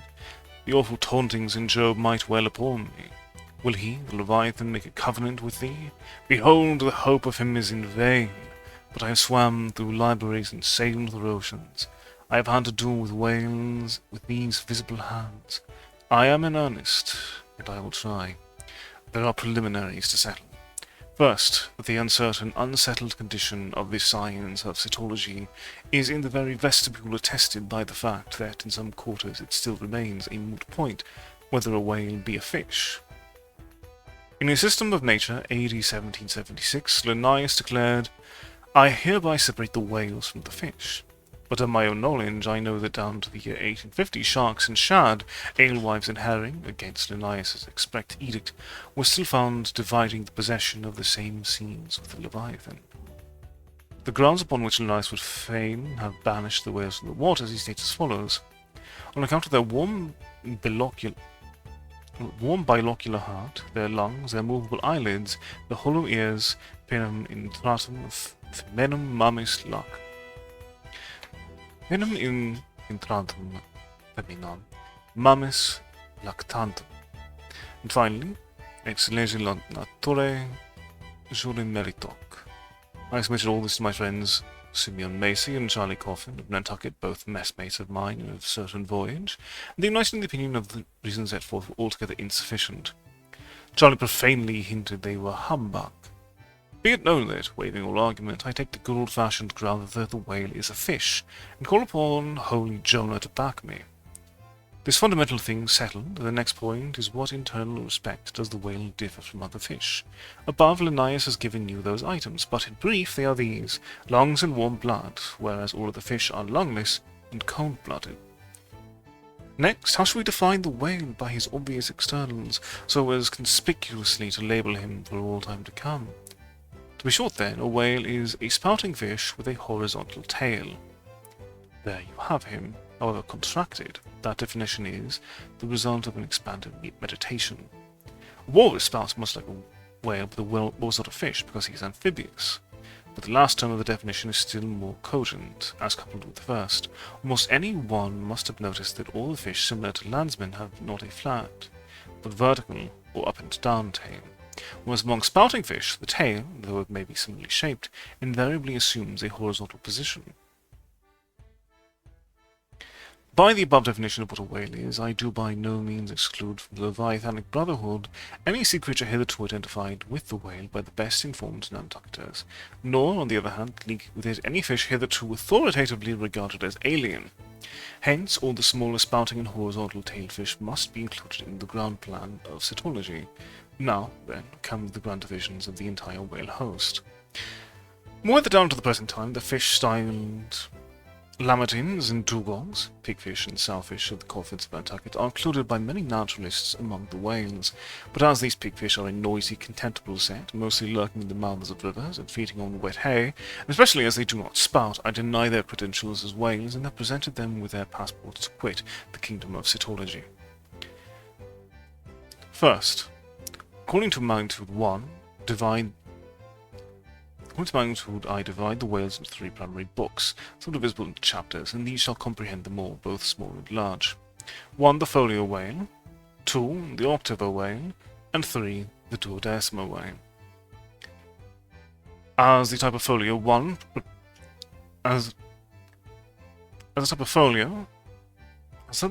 I present the sperm whale, of the octavo, the grampus, of the duodecimo, the porpoise. Folios, among these, here I include the following chapters: 1. The sperm whale, 2. The right whale, 3. The finback whale, 4. The humpbacked whale, 5. The razorback whale, and 6. The sulphur bottom whale. Book 1, folio, Chapter 1, Sperm whale. This whale among the English of old, vaguely known as the trumper whale and the physeter whale, and the anvil-headed whale is the present cachalot of the French and the potsfish of the Germans. Which would be cachalot of the French and the potsfish of the Germans, and the macrocephalus of the Longwords. He is, without doubt, the largest inhabitant of the globe, the most formidable of all whales to encounter, the most majestic in aspect, and lastly, by far, the most valuable in commerce. he being the only creature from which the valuable substance spermaceti is obtained. All his peculiarities will, in many other places, be enlarged upon. It is chiefly with his name that I now have to do. Philologically considered, it is absurd. Some centuries ago, when the sperm whale was almost wholly unknown in his own proper individuality, and when his oil was only accidentally obtained from the stranded fish, in those days spermaceti, it would seem, was popularly supposed to be derived from a creature identical with the one then known in England as the Greenland or right whale. It was the idea also that this same spermaceti was that quickening humour of the Greenland whale, which the first syllable of the word literally expresses. In those times also spermaceti was exceedingly scarce, not being used for light, but also only as an ointment and medicament. It was only to be had from the druggists as you nowadays buy an ounce of rhubarb. When, as I opine, in the course of time the true nature of spermaceti became known, its original name was still retained by the dealers, no doubt to enhance its value by a notion so strangely significant of its scarcity. And so the appellation must at last have come to be bestowed upon the whale, from which the spermaceti was really derived. Book 1, Chapter 2, The Right Whale. In one respect, this is the most venerable of the leviathans, being the one first regularly hunted by man. It yields the article commonly known as whalebone or baleen, and the oil specifically known as whale oil, an inferior article in commerce. Among the fishermen he is indiscriminately designated by all the following titles: the whale, the Greenland whale, the black whale, the great whale, the true whale, the right whale. There was a deal of obscurity concerning the identity of the species thus multitudinously baptized. What then is the whale which I include in the second species of my folios? It is the great Mysticetus of the English naturalists, the Greenland whale of the English whalemen, the baleen ordinaire of the French whalemen, the Growlins wolfish of the Swedes. It is the whale which for more than 2 centuries past has been hunted by the Dutch and English in the Arctic seas. It is the whale which the American fishermen have long pursued in the Indian Ocean, on the Pacific banks, on the northwest coast, and various other parts of the world designated by them right whale cruising grounds. Some potentially see a difference between the Greenland whale of the English and the right whale of the Americans, but they precisely agree in all their grand features, nor has there been presented a single determinate fact upon which to ground a radical distinction. It is by endless subdivisions based upon the most inconclusive differences that some departments of natural history become so repellingly intricate. The right whale will be elsewhere treated of at some length, with reference to elucidating the sperm whale. Book 1, Chapter 3, The Finback. Under this head I reckon a monster which, by the various names of finback, tallspout, and long john, has been seen almost in every sea and is commonly the whale, whose distant jet is so often described by passengers crossing the Atlantic, in the New York packet tracks, in the length he attains, and in his baleen. The finback resembles the right whale, but is of a less portly girth, and a lighter colour, approaching to olive. His great lips present a cable-like aspect, formed by the intertwisting, slanting folds of large wrinkles. His grand distinguishing feature, the fin, from which he derives his name, is often a conspicuous object. This fin is some 3 or 4 feet long, going vertically from the hinder part of the back, of an angular shape, and with a very sharp pointed end. Even not the slightest other part of the creature visible, this isolated fin will at times be plainly projecting from the surface. When the sea is moderately calm and slightly marked with spherical ripples, and this gnomon-like fish stands up and casts shadows upon the wrinkled surface, it may well be supposed the watery circle surrounding it somewhat resembles a dial, with its style and wavy hour lines engraved on it. On that Ahaz dial the shadow often goes back. The finback is not gregarious. He seems a whale hater, as some men are man-haters, very shy, always going solitary, unexpectedly rising to the surface in the remotest and most sullen waters, his straight and single lofty jet rising like a tall misanthropic spear upon a barren plain. Gifted with such wondrous power and velocity in swimming, As to defy all present pursuit from man, this Leviathan seems the banished and unconquerable Cain of his race, bearing for his mark that style upon his back. From having the baleen in his mouth, the finback is sometimes included with the right whale. Among the theoretic species denominated whalebone whales, that is, whales with baleen, of these so-called whalebone whales there would seem to be several varieties, most of which, however, are little known. Broad-nosed whales and beaked whales, pike-headed whales, barched whales, underjawed whales, and rostrated whales are the fisherman's name for a few sorts.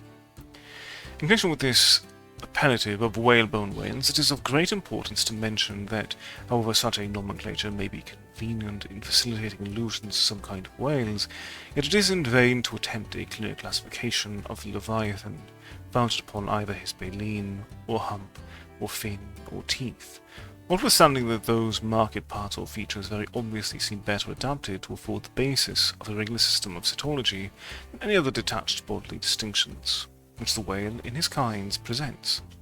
How then?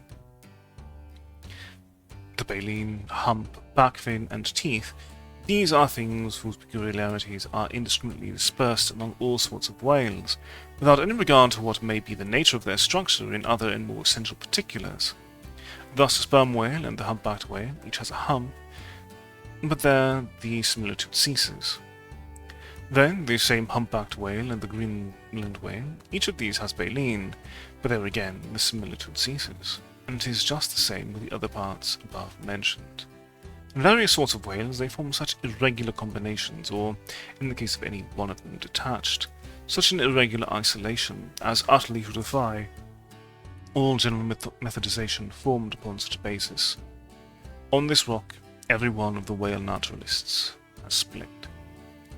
But it may possibly be conceived that, in the internal parts of the whale, in his anatomy, there, at least, we shall be able to hit the right classification. Nay, what thing, for example, is there in the Greenland whale's anatomy more striking than his baleen? Yet we have seen that, by his baleen, it is impossible to correctly classify the Greenland whale.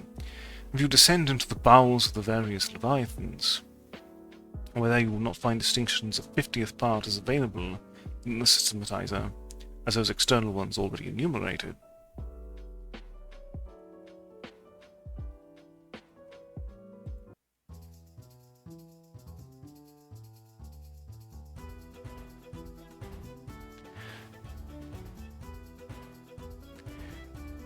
What then remains? Nothing but to take hold of the whales bodily in their entirely liberal volume and boldly sort them that way. And this is the bibliographical system we have adopted, and is the only one that can possibly succeed, for it alone is practicable to proceed.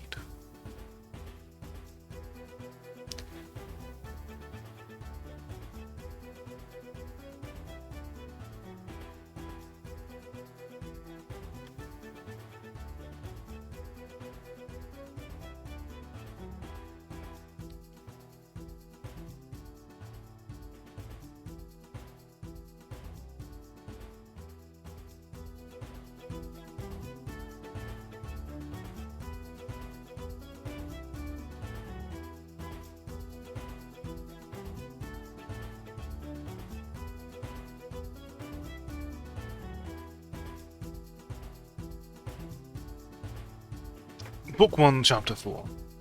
The Humpback. This was often seen on the Northern American coast. He was frequently captured there and towed into harbour. He has a great pack on him, like a peddler. We might call him the Elephant and Castleway. At any rate, the popular name for him does not sufficiently distinguish him.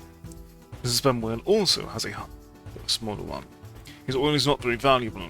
He has baleen. He is the most gamesome and light-hearted of all the whales, making more gay foam and white water generally than any other of them. Book 1, Chapter 5, The Razorback.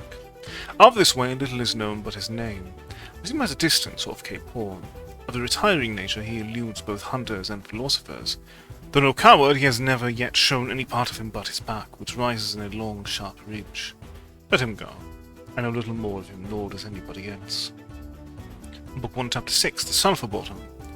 Another retiring gentleman with a brimstone belly, doubtless got by scraping along the Tartarian tiles in some of his profounder divings. He is seldom seen, At least I've never seen him except in the remoter southern seas, and then always at too great a distance to study his countenance. He is never chased. Run away with rope walks and line. Apologies are told of him. Adieu, Silver Bottom, I can say nothing more that is true of ye, nor can the oldest Nantucketer. Thus ends Book 1 folio, and now begins Book 2, Octavo. Octavos, these embrace the whales of middling magnitude, among which present may be numbered 1. The Grampus, 2. The Blackfish, 3. The Narwhale, 4. The Thrasher, and 5. The Killer. Why this book of whales is not denominated the Quarto is very plain, because while the whales of this order, though smaller than those of the former order, nevertheless retain a proportionate likeness to them in figure, yet the bookbinder's quarto volume in its diminished form does not preserve the shape of the folio volume, but the octavo volume does. Book 1, Chapter 1, The Grampus. Though this fish, whose loud sonorous breathing, or rather blowing, has furnished a proverb to landsmen, is so well known a denizen of the deep, yet he is not popularly classed among whales, but possessing all the grand distinctive features of Leviathan, most naturalists have recognized him for one. He is of moderate octavo size, varying from 15 to 25 feet in length, but of corresponding dimensions round the waist. He swims in herds, he is never regularly hunted, though his oil is considerable in quality and pretty good for light. By some fishermen his approach is regarded as premonitory of the advance of the great sperm whale. Book 2, Chapter 2, The Blackfish. I give the popular fisherman's name for all these fish, for generally they are the best. Where any name happens to be vague or inexpressive, I shall say so and suggest another. I do so now touching the blackfish, so called because blackness is the rule among almost all whales, so call him the hyena whale, if you please. His veracity is well known, and from the circumstances that the inner angles of his lips are curved upwards, he carries an everlasting Mephistophelian grin on his face. This whale averages some 16 or 18 feet in length. He is found in almost all latitudes. It's a peculiar way of showing his dorsal hooked fin in swimming, which looks something like a Roman nose. When not more profitably employed, sperm whale hunters sometimes capture the hyena whale to keep up the supply of cheap oil. Domestic employment, as some frugal housekeepers, in the absence of company, and quite alone by themselves, burn unsavoury tallow instead of odorous wax. Though their blubber is very thin, some of these whales will yield upwards of 30 gallons of oil. Book 2, Chapter 3, Narwhale, that is, Nostrum whale. Another instance of a curiously named whale, so named I suppose from his peculiar horn being originally mistaken for a beaked nose. This creature is some 16 feet in length, while its horn averages 5 feet, though some exceed 10 and even attain to 15 feet. Strictly speaking, this horn is but a lengthened tusk, growing out from the jaw in a line a little depressed from the horizontal, but is only found on the sinister side, which has an ill effect, giving its owner something analogous to the aspect of a clumsy left-handed man. What precise purpose his ivory horn or lance answers, it would be hard to say. It doesn't seem to be used like the blade of the swordfish and billfish, though some sailors tell me that the narwhale employs it for a rake in turning over the bottom of the sea for food. Charlie Coffin said it was used for an ice piercer, for the narwhale, residing on the surface of the polar sea, and finding it sheeted with ice, thrusts his horn up and so breaks through. But you cannot prove either of these surmises to be correct. My own opinion is that however this one-sided horn may really be used by the narwhale, however that may be, it would certainly be very convenient to him for a folder in reading pamphlets. The narwhale I have heard called the tusked whale, the horned whale, and the unicorn whale. He is certainly a curious example of the unicornism to be found in almost every kingdom of animated nature.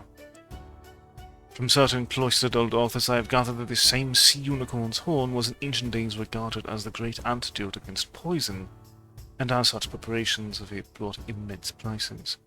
It was also distilled to a volatile salts, for fating ladies, the same way the horns of the male deer are manufactured into hartshorn. Originally it was in itself accounted an object of great curiosity. Blackletter tells me that Sir Martin Frobisher, on his return from that voyage, when Queen Bess did gallantly wave her jewelled hand to him from a window of Greenwich Palace, as his bold ship sailed down the Thames. When Sir Martin returned from that voyage, saith Blackletter, on bended knees he presented to her Highness a prodigious long horn of the narwhale, which for a long period after hung in the castle at Windsor. An Irish author avers that the Earl of Leicester, on bended knees, did likewise present to her Highness another horn, pertaining to a land beast of the unicorn nature. The narwhal has a very picturesque, leopard-like look, being of a milk-white ground colour, dotted with round and oblong spots of black. His oil is very superior, clear and fine, there is little of it, and he is seldom hunted. He is mostly found in the circumpolar seas. Book 2, Chapter 4, The Killer Whale. Of this whale, little is precisely known to Nantucket, and nothing at all to the professed naturalist. From what I have seen of him at a distance, I should say that he was about the bigness of a grampus. He is very savage, a sort of Fiji fish. He sometimes takes the great folio whales by the lip, and hangs there like a leech, till the mighty brute is worried to death. The killer is never hunted.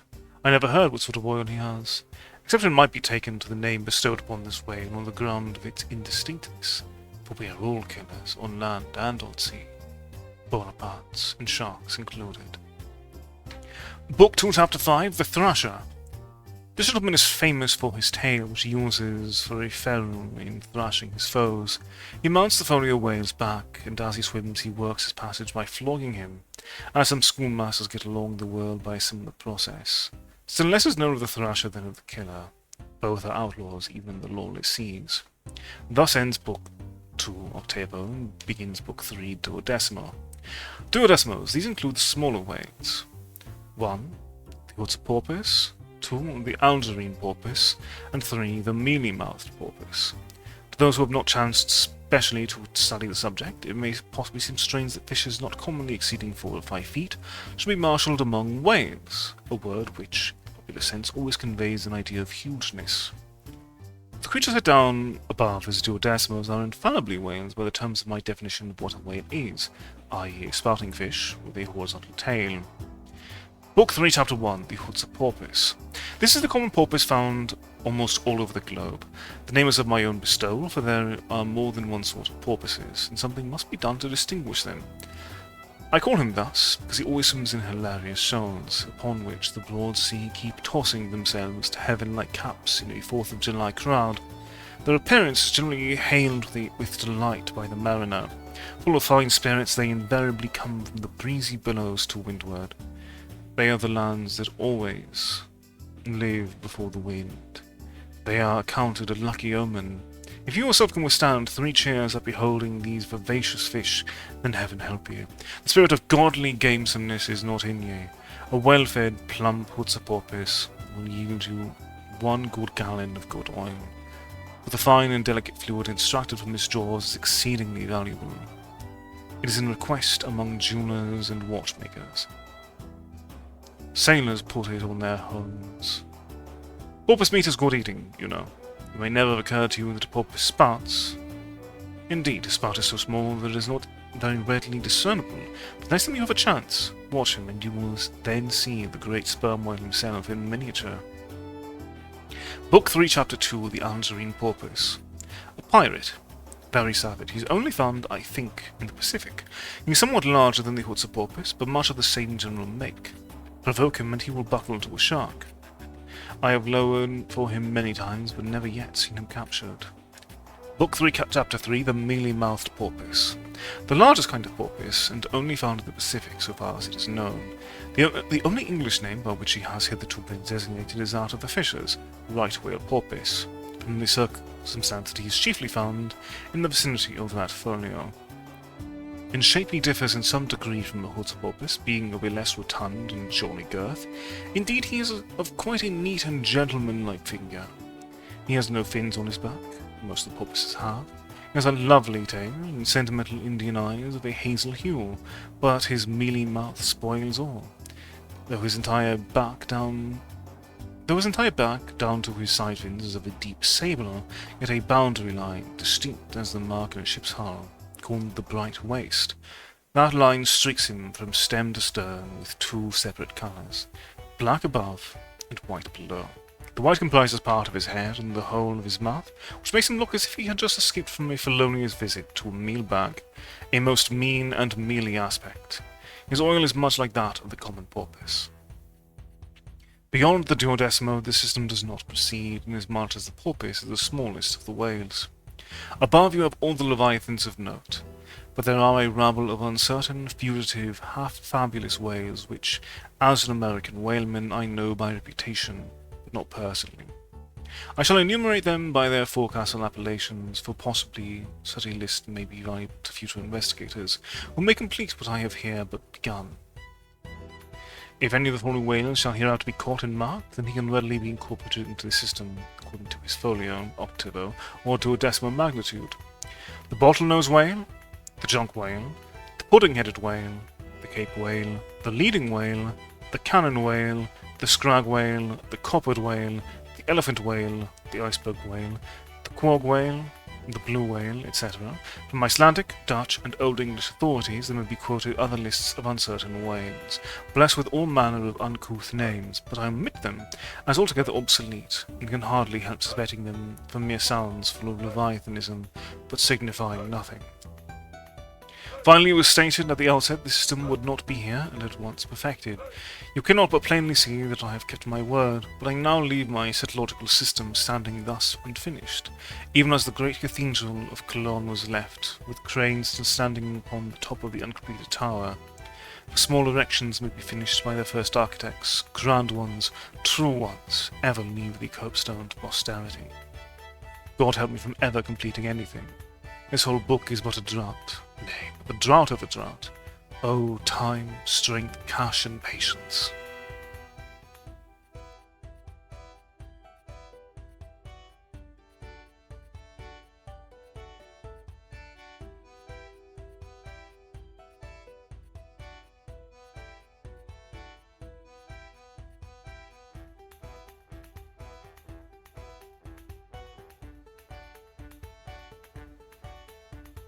Concerning the officers of the whalecraft, this seems as good a place as any to set down a little domestic peculiarity on shipboard, arising from the existence of the harpooner class of officers. A class unknown, of course, in any other marine than the whale fleet. The large importance attached to the harpooner's vocation is evinced by the fact that, originally in the old Dutch fishery, 2 centuries and more ago, the command of a whale ship was not wholly lodged in the person now called the captain, but was divided between him and an officer called the specksnider. Literally, this word means fat cutter. Usage, however, in time made it equivalent to chief harpooner. In those days, the captain's authority was restricted to the navigation and general management of the vessel, while over the whale hunting department and all its concerns, the specksnider or chief harpooner reigned supreme. In the British Greenland fishery, under the corrupted title of specksioneer, this old Dutch official is still maintained, but his former dignity is sadly abridged. At present he ranks simply as senior harpooner, and as such is but one of the captain's more inferior subalterns. Nevertheless, as upon the good conduct of the harpooner's success of a whaling voyage largely depends, and since in the American fishery he is not only an important officer of the boat, but under certain circumstances, not what is on a whaling ground, the command of the ship's deck is also his. Therefore, the grand political maxim of the sea demands that he should nominally live apart from the men before the mast, and be in some way distinguished as their professional superior, though always by them familiarly regarded as their social equal.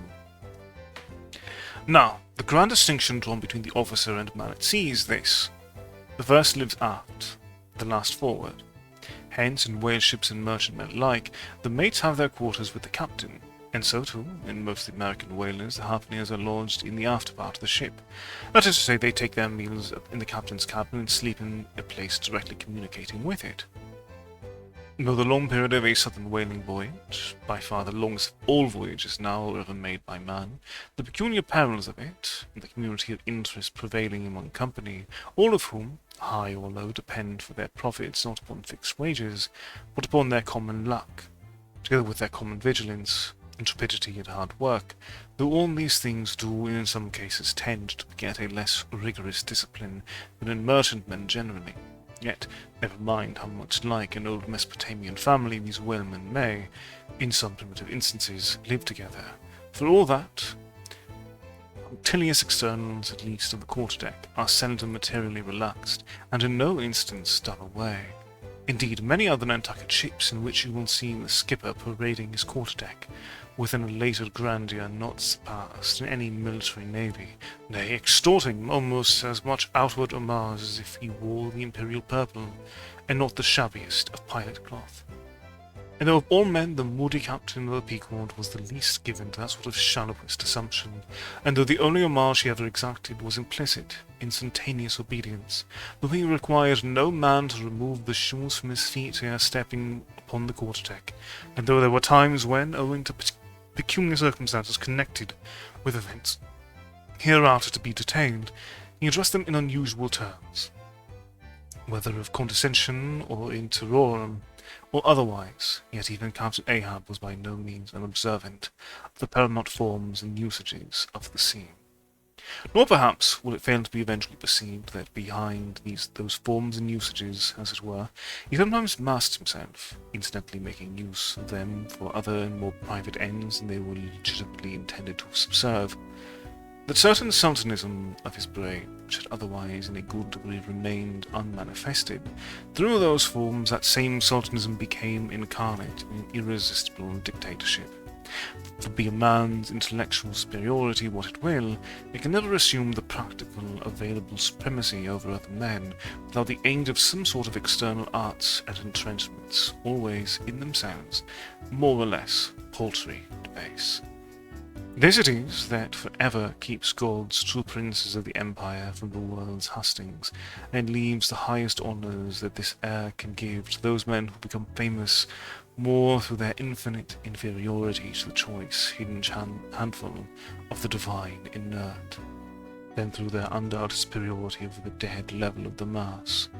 Such large virtue lurks in these small things when extreme political superstitions invest them, that in some royal instances, even to idiot imbecility, they have imparted potency. But when, as in the case of Nicholas the Tsar, the ringed crown of geographical empire encircles an imperial brain, then the plebeian herds crouch abased before the tremendous centralization. Nor would the tragic dramatist who would depict mortal indomitableness in its fullest sweep and direct swing ever forget a hint, incidentally so important in his art, as the one now alluded to. But Ahab, my captain, still moves before me in all his Nantucket grimness and shagginess, and in this episode touching emperors and kings, I must not conceal that I only have to do with a poor old whale hunter like him, and therefore all outward majestical trappings and housings are denied me. O Ahab, what shall be grand in thee, and must needs be plucked out from the skies, and dived for in the deep, and featured in the unbodied air. It is noon, and Doughboy, the steward, thrusting his pale loaf of bread face from the cabin scuttle, announces dinner to his lord and master, who, sitting in the lee quarter boat, has just been taking an observation of the sun, and is now mutely reckoning the latitude on the smooth medallion-shaped tablet reserved for that daily purpose of the upper part of his ivory leg.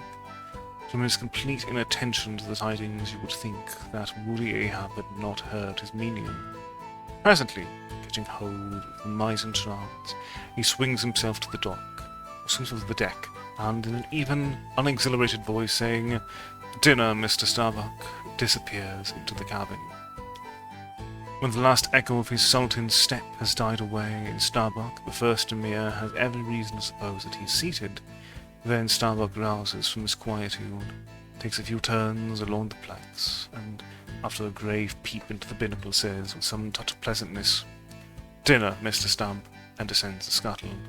The second emir lounges about the rigging a while, and then slightly shaking the main brace to see whether it will be all right with that important rope, he likewise takes up the old burden, and with rapid "Dinner, Mr. Flask," follows after his predecessors.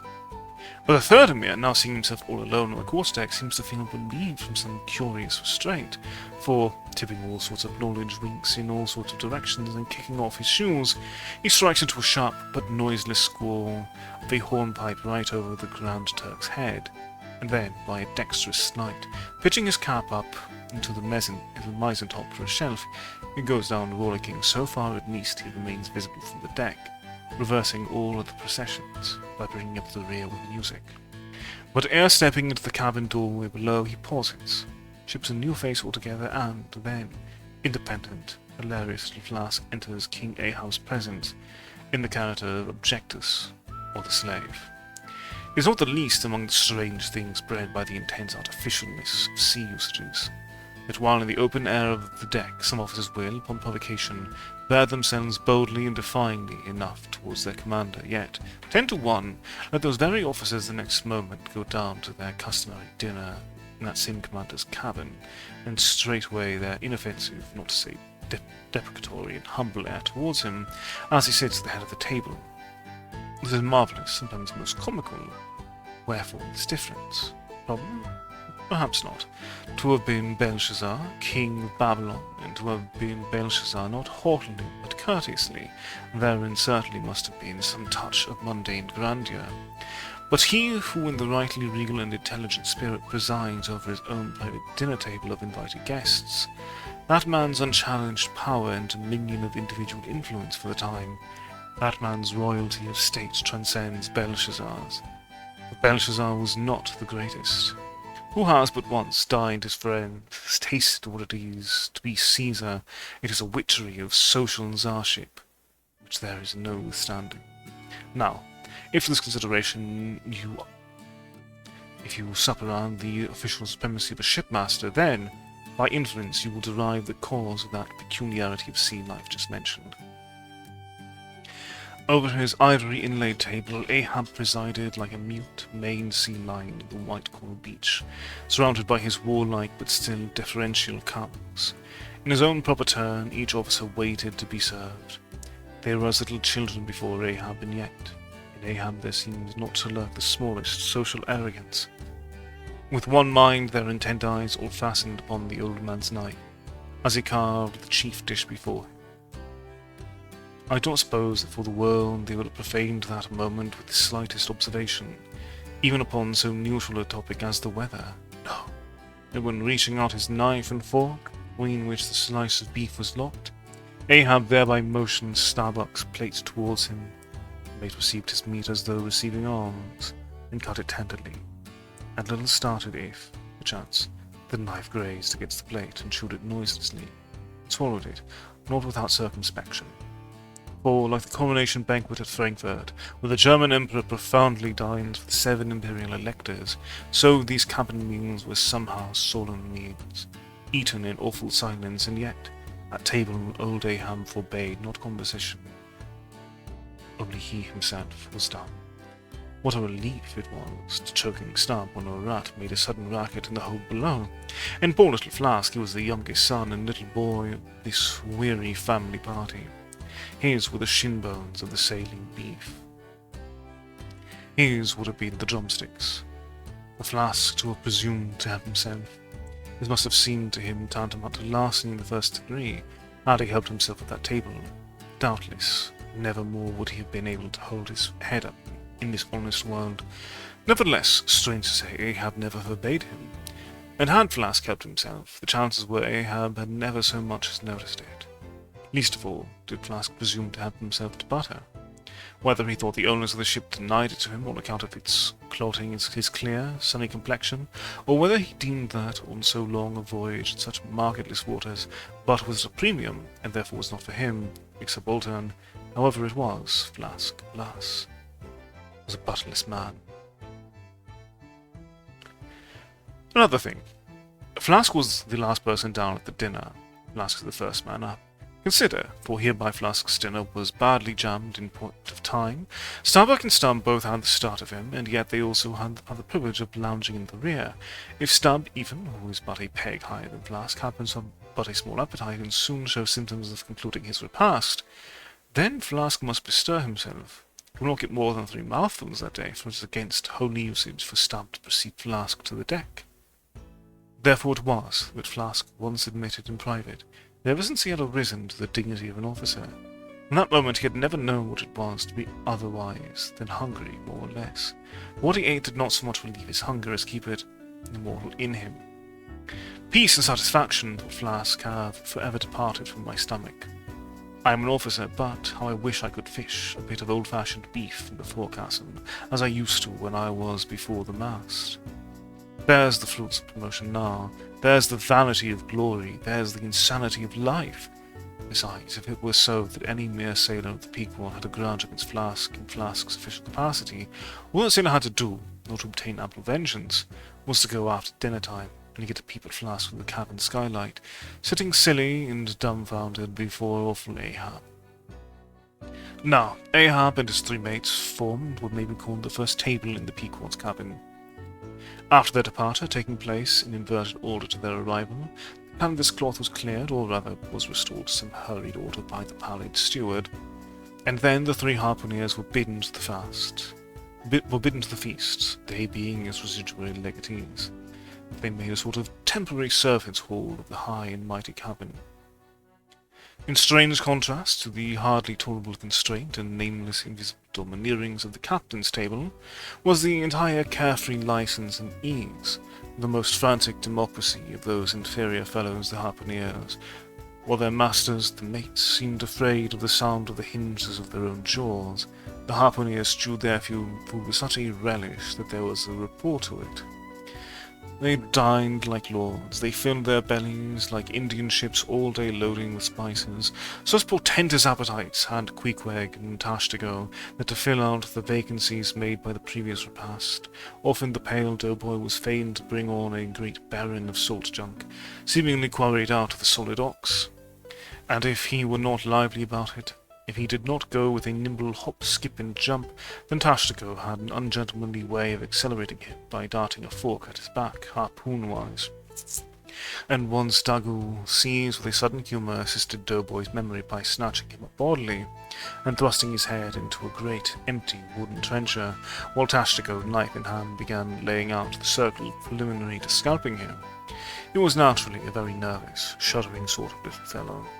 This bread-faced steward, the progeny of a bankrupt baker and a hospital nurse, and what with the standing spectacle of the black terrific Ahab, and the periodical tumultuous visitations of these three savages, Doughboy's whole life was one continual lip-quiver. Commonly, after seeing the harpooneers furnished with all the things they demanded, he would escape from their clutches into the little pantry adjoining, and fearfully peep out at them through the blinds of its door till all was over. It was a sight to see Queequeg seated over against Tashtigo, opposing his filed teeth to the Indians crosswise to them.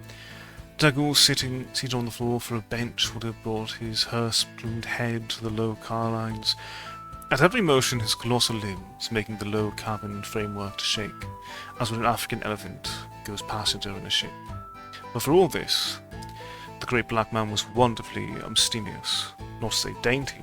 He seemed hardly possible that by such comparatively small mouthfuls he could keep up the vitality diffused through so broad, baronial, and superb a person.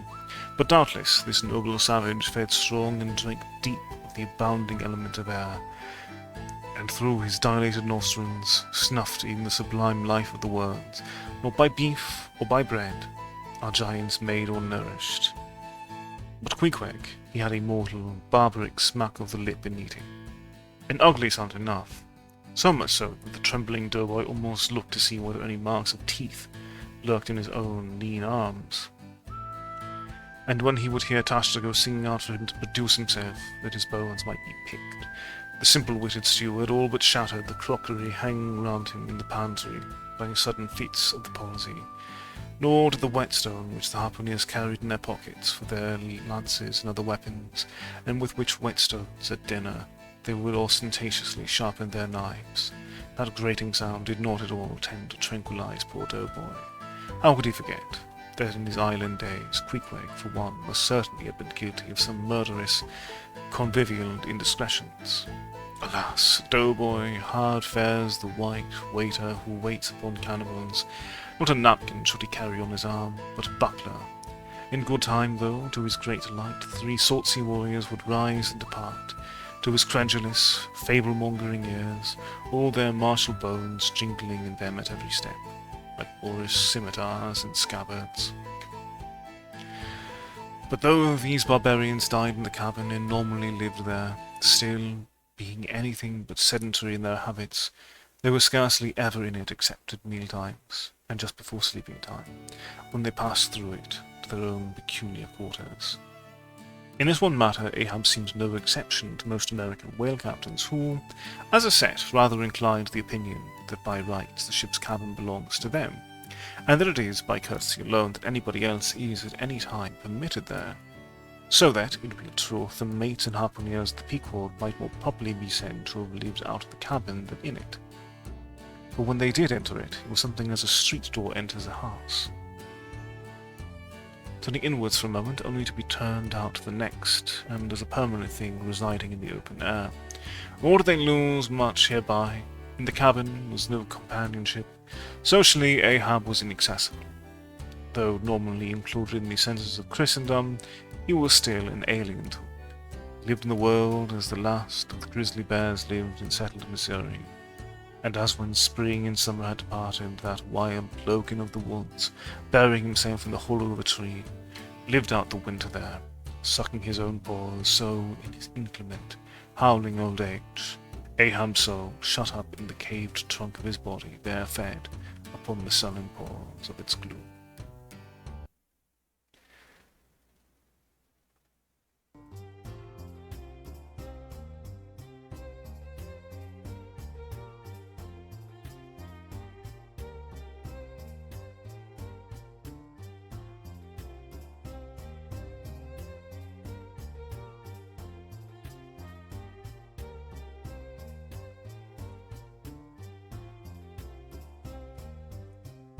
It was during the more pleasant weather that in due rotation with the other seamen my first masthead came round. In most American whalemen the mastheads are manned almost simultaneous with vessels leaving a port, even though she may have 15,000 miles and more to sail ere reaching her proper cruising ground. And if, after a 3, 4, or 5 years' voyage, she is drawing nigh home with anything empty in her, say an empty vial even, then her mastheads are kept manned to the last, and not till her skysail poles sail in among the spies of the port does she altogether relinquish the hope of capturing one whale more. Now, as the business of standing mastheads, ashore or afloat, is a very ancient and interesting one, let us in some measure expatiate here. I take it that the earliest standers of mastheads were the old Egyptians, because in my researches I find none prior to them. For though their progenitors, the builders of Babel, must doubtless by their tower have intended to rear the loftiest masthead in all Asia or Africa either, yet, ere the final truck was put to it, as that great stone mast of theirs may be said to have gone by the board in the dread gale of God's wrath. Therefore we cannot give these Babel builders priority over the Egyptians. And the Egyptians were a nation of masthead standers, is an assertion based upon the general belief among archaeologists that the first pyramids were found in for astronomical purposes, a theory singularly supported by the peculiar stair-like formation or four sides of those edifices, whereby, with prodigious long upliftings of their legs, those old astronomers were wont to mount to the apex and sing out for new stars, even as the lookouts of a modern ship sing out for a sail, or a whale just bearing in sight. In Saint Stylites, the famous Christian hermit of old days, who built him a lofty stone pillar in the desert and spent the whole latter portion of his life on its summit, hoisting his food from the ground with a tackle, in him we have a remarkable instance of a dauntless stander of mastheads, who was not to be driven from his place by fogs or frosts, rain, hail, or sleet, but valiantly facing everything out to the last, literally died at his post. Of modern standards of mastheads, we have but a lifeless set, mere stone, iron, and bronze men who, though well capable of facing out a stiff gale, are entirely incompetent to the business of singing out upon discovering any straight sight. There is Napoleon, who, upon the top of the column of Vendôme, stands with arms folded some 150 feet in the air, careless now who rules the decks below, whether Louis Philippe, Louis Blanc, or Louis the Devil, Great Washington, too, stands high aloft on his towering mainmast in Baltimore, and like one of Hercules' pillars, his column marks that point of human grandeur beyond which few mortals will go. Admiral Nelson, also on a capstan with gunmetal, stands his masthead in Trafalgar Square, and ever, when most obscured by that London smoke, token is yet given that a hidden hero is there, for where there is smoke must be fire, and neither great Washington, nor Napoleon, nor Nelson will answer a single hail from below, however madly invoked to befriend by their counsel the distracted decks upon which they gaze, however it may be surmised that their spirits penetrate the decays of the future, and descry what shows and what rocks must be shunned. It may seem unwarrantable to couple in any respect the masthead standards of the land with those of the sea, but that in truth it is not so, is plainly evinced by an item for which Obed Macy, the sole historian of Nantucket, stands accountable. The worthy Obed tells us that in the early times of the whale fishery, airships were regularly launched in pursuit of the game. People of that island erected lofty spars along the seacoast, to which the lookouts ascended by means of nailed cleats. Something as fowls go upstairs in a henhouse. A few years ago, this same plan was adopted by the bay whalemen of New Zealand, who, upon descrying the game, gave notice to the ready-manned boats nigh the beach. But this custom has now become obsolete. Turn we then to the one proper masthead, that of the whale ship at sea. The three mastheads are kept manned from sunrise to sunset, the seamen taking their regular turns, as at the helm, and relieving each other every 2 hours. In the serene weather of the tropics, it is exceedingly pleasant to the masthead. Nay, to a dreamy, meditative man, it is delightful. There you stand, 100 feet above the silent decks, striding along the deep as if the masts were gigantic stilts, while beneath you and between your legs, as it were, swim the hugest monsters of the sea, even as ships once sailed between the bouts of the famous Colossus at Old Rhodes. There you stand, lost in the infinite series of the sea, with nothing ruffled but the waves. The tranced ship indolently rolls, the drowsy trade wind blows, everything resolves you into languor. For the most part, in this tropic whaling life, a sublime uneventfulness invests you. You hear no news, read no gazettes. Extras with startling accounts of commonplaces never delude you into unnecessary excitements. You have no domestic afflictions, bankrupt securities full of stocks, are never troubled with the thought of what you shall have for dinner. All your meals for 3 years and more are snugly stowed in casks, and your bill of fare is immutable. In one of those southern whalesmen on a long 3 or 4 years' voyage, as often happens, the sum of the various hours you will spend at the masthead would amount to several entire months.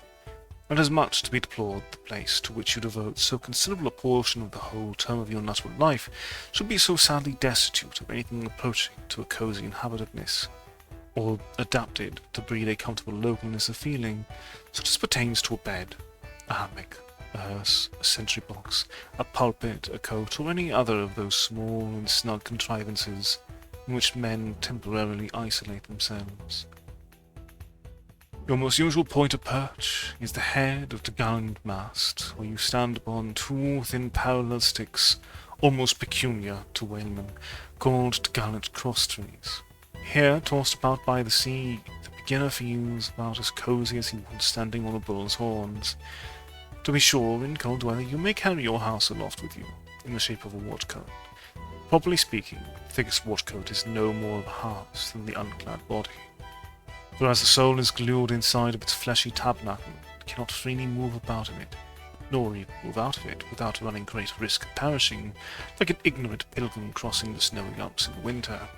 So a watchcoat is not so much of a house as it is a mere envelope, or additional skin encasing you.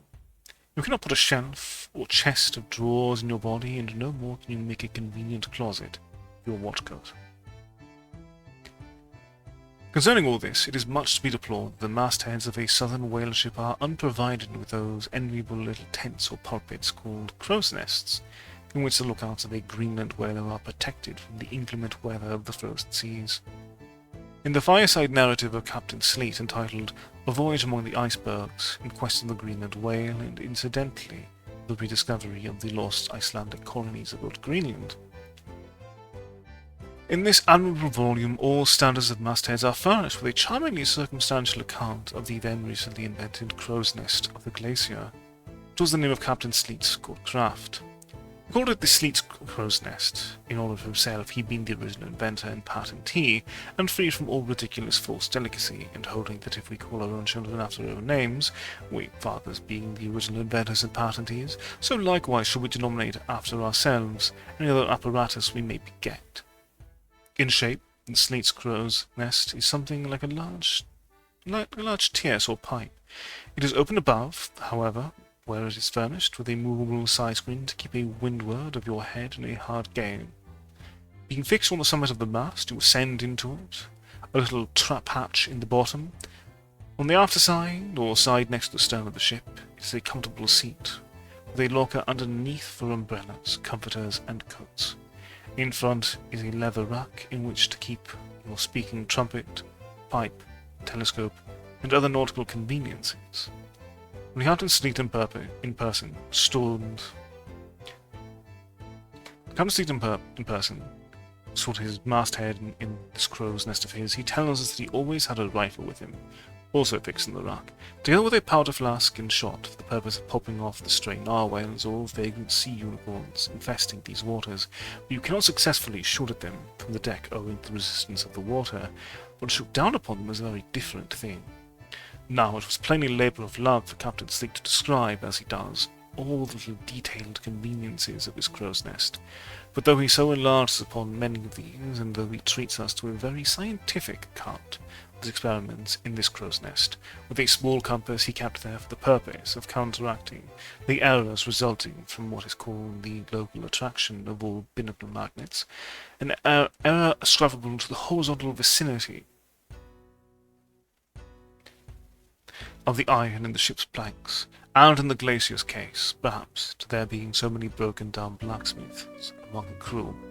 I say that though the captain is very discreet and scientific here, yet for all his learned binnacle deviations, azimuth compass observations, and approximate errors, he knows very well, Captain Sleet, that he was not so much immersed in those profound magnetic meditations as to fail being attracted occasionally towards that well-replenished little case bottle so nicely tucked in on one side of his crow's nest, within easy reach of his hand. Though upon the whole I greatly admire and even love the brave, the honest, and learned captain, yet I take it very ill of him that he should so utterly ignore that case bottle, seeing what a faithful friend and comforter it must have been, while with mittened fingers and hoarded head he was studying the mathematics aloft there in that bird's nest, within three or four perches of the pole. But if we southern whalefishers are not so snugly housed aloft as Captain Sleet and his Greenland men were, yet that disadvantage is greatly counterbalanced by the widely contrasting serenity of those seductive seas in which we south fishers mostly float. For one, I used to lounge up in the rigging very leisurely, resting in the top to have a chat with Queequeg, or anyone else off duty whom I might find there, then ascending a little further and throwing a lazy leg over the top sail yard, take a preliminary view of the watery pastures, and so, at last, mount to my ultimate destination. Let me make a clean breast of it here, and frankly admit that I kept but sorry guard. With the problem of the universe revolving in me, how could I, being left completely to myself at such a thought-engendering altitude, how could I but lightly hold my obligations to observe all whale ships' standing orders, keep your weather eye open, and sing out every time? And let me in this place movingly admonish you, ye shipowners of Nantucket, beware of enlisting in your vigilant fisheries any lad with lean brow and hollow eye, given to unseasonable methodness, and who offers to ship with a faden instead of boatage in his head.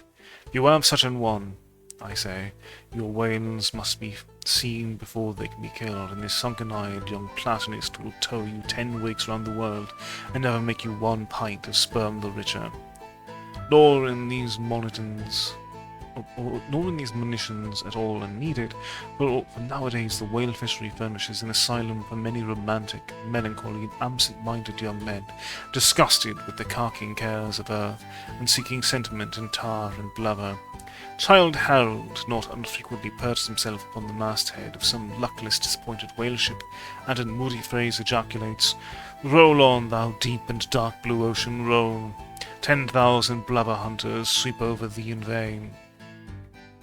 Very often do the captains of such ships take those absent-minded young philosophers to task, upbraiding them with not feeling sufficient interest in the voyage, half hinting that they are so hopelessly lost to all honourable ambition, as that in their secret souls they would rather not see whales than otherwise. But all in vain.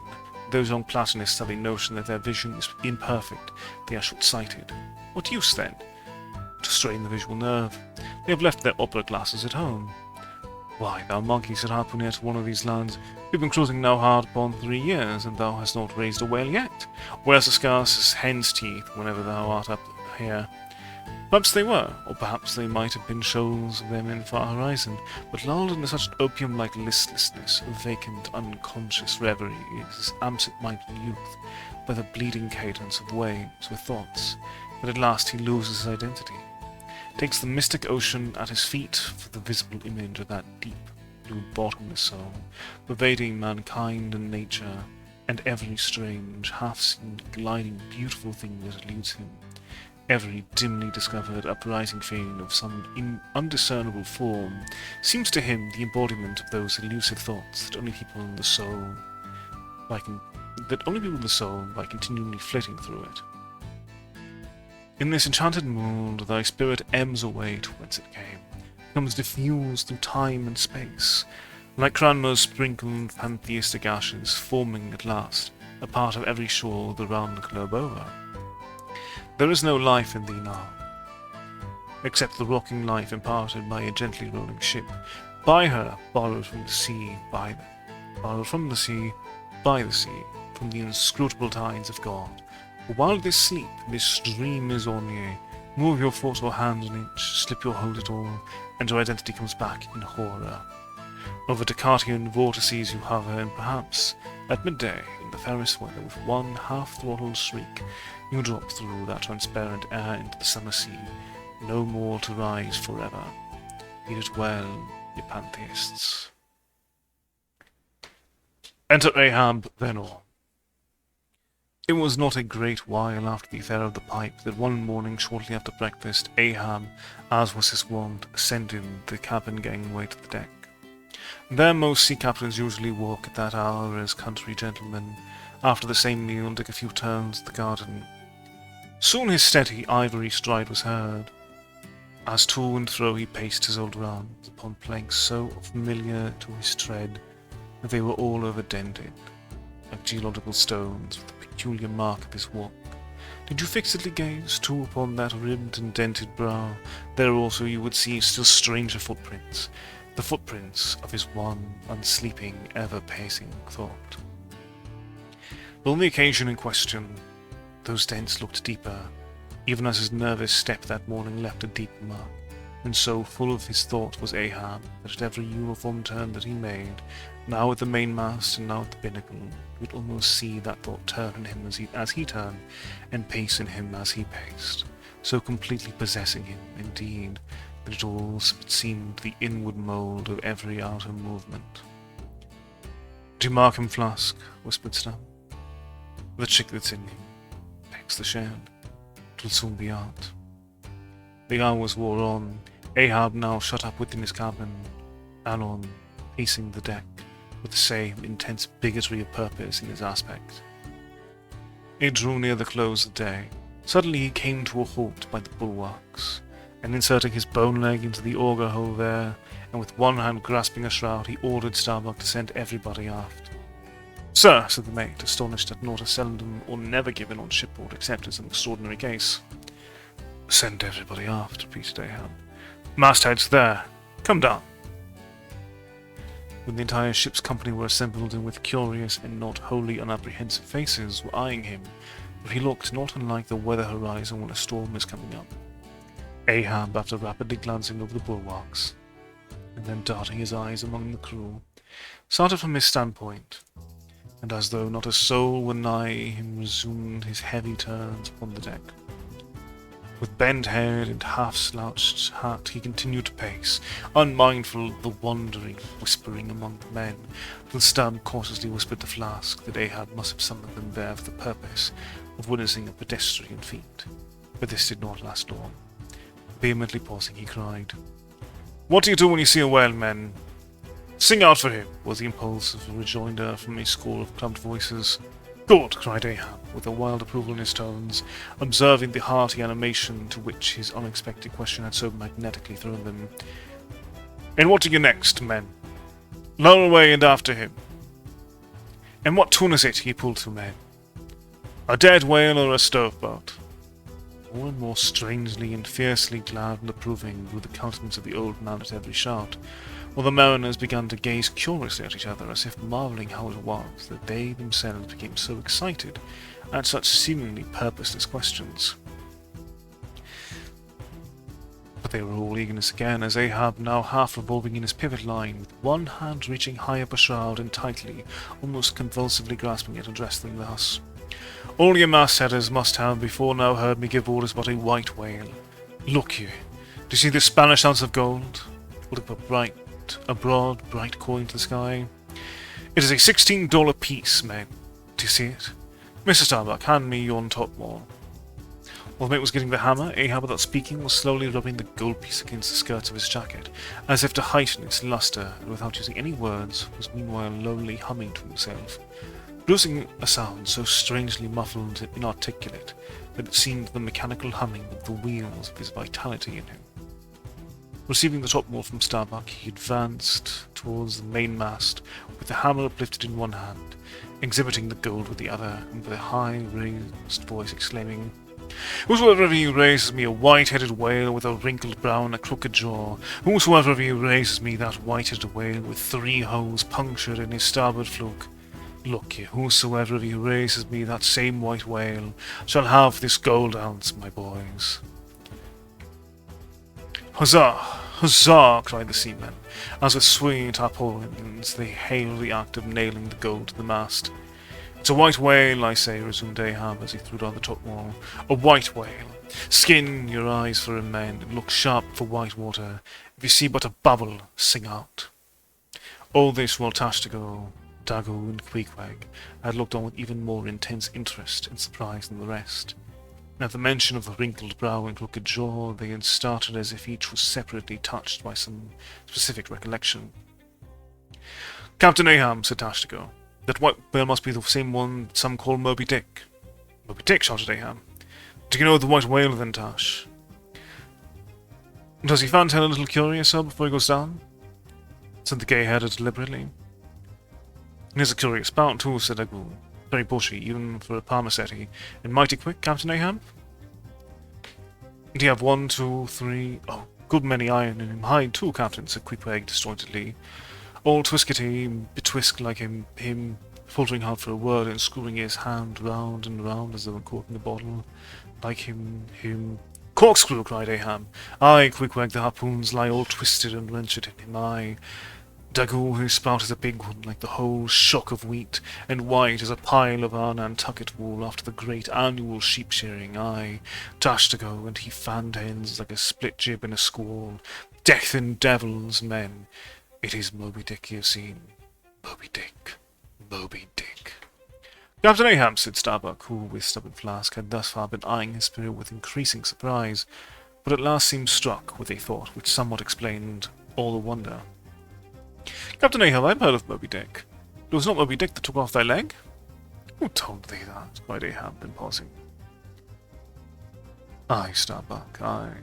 My heart is all around. It was Moby Dick that dismasted me. Moby Dick that brought me to this dead stump I stand on now. Aye, aye. He shot with a terrific loud animal sob like that of a heart-stricken moose.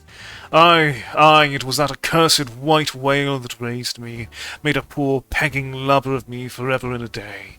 Then tossing both arms with measureless imprecations he shot out, Aye, aye, and I'll chase him round Good Hope, and round the Horn, and round the Norway maelstrom, and round Perdition's flame before I give him up. And this is what ye have shipped for, men, to chase that white whale on both sides of land and over all sides of earth till he spouts black blood and rolls fin out. What say ye, men? Will ye splice hands on it now? I think ye do look brave. Aye, aye, shout the harpooneers and seamen running closer to the excited old man. A sharp eye for the white whale, a sharp lance for Moby Dick.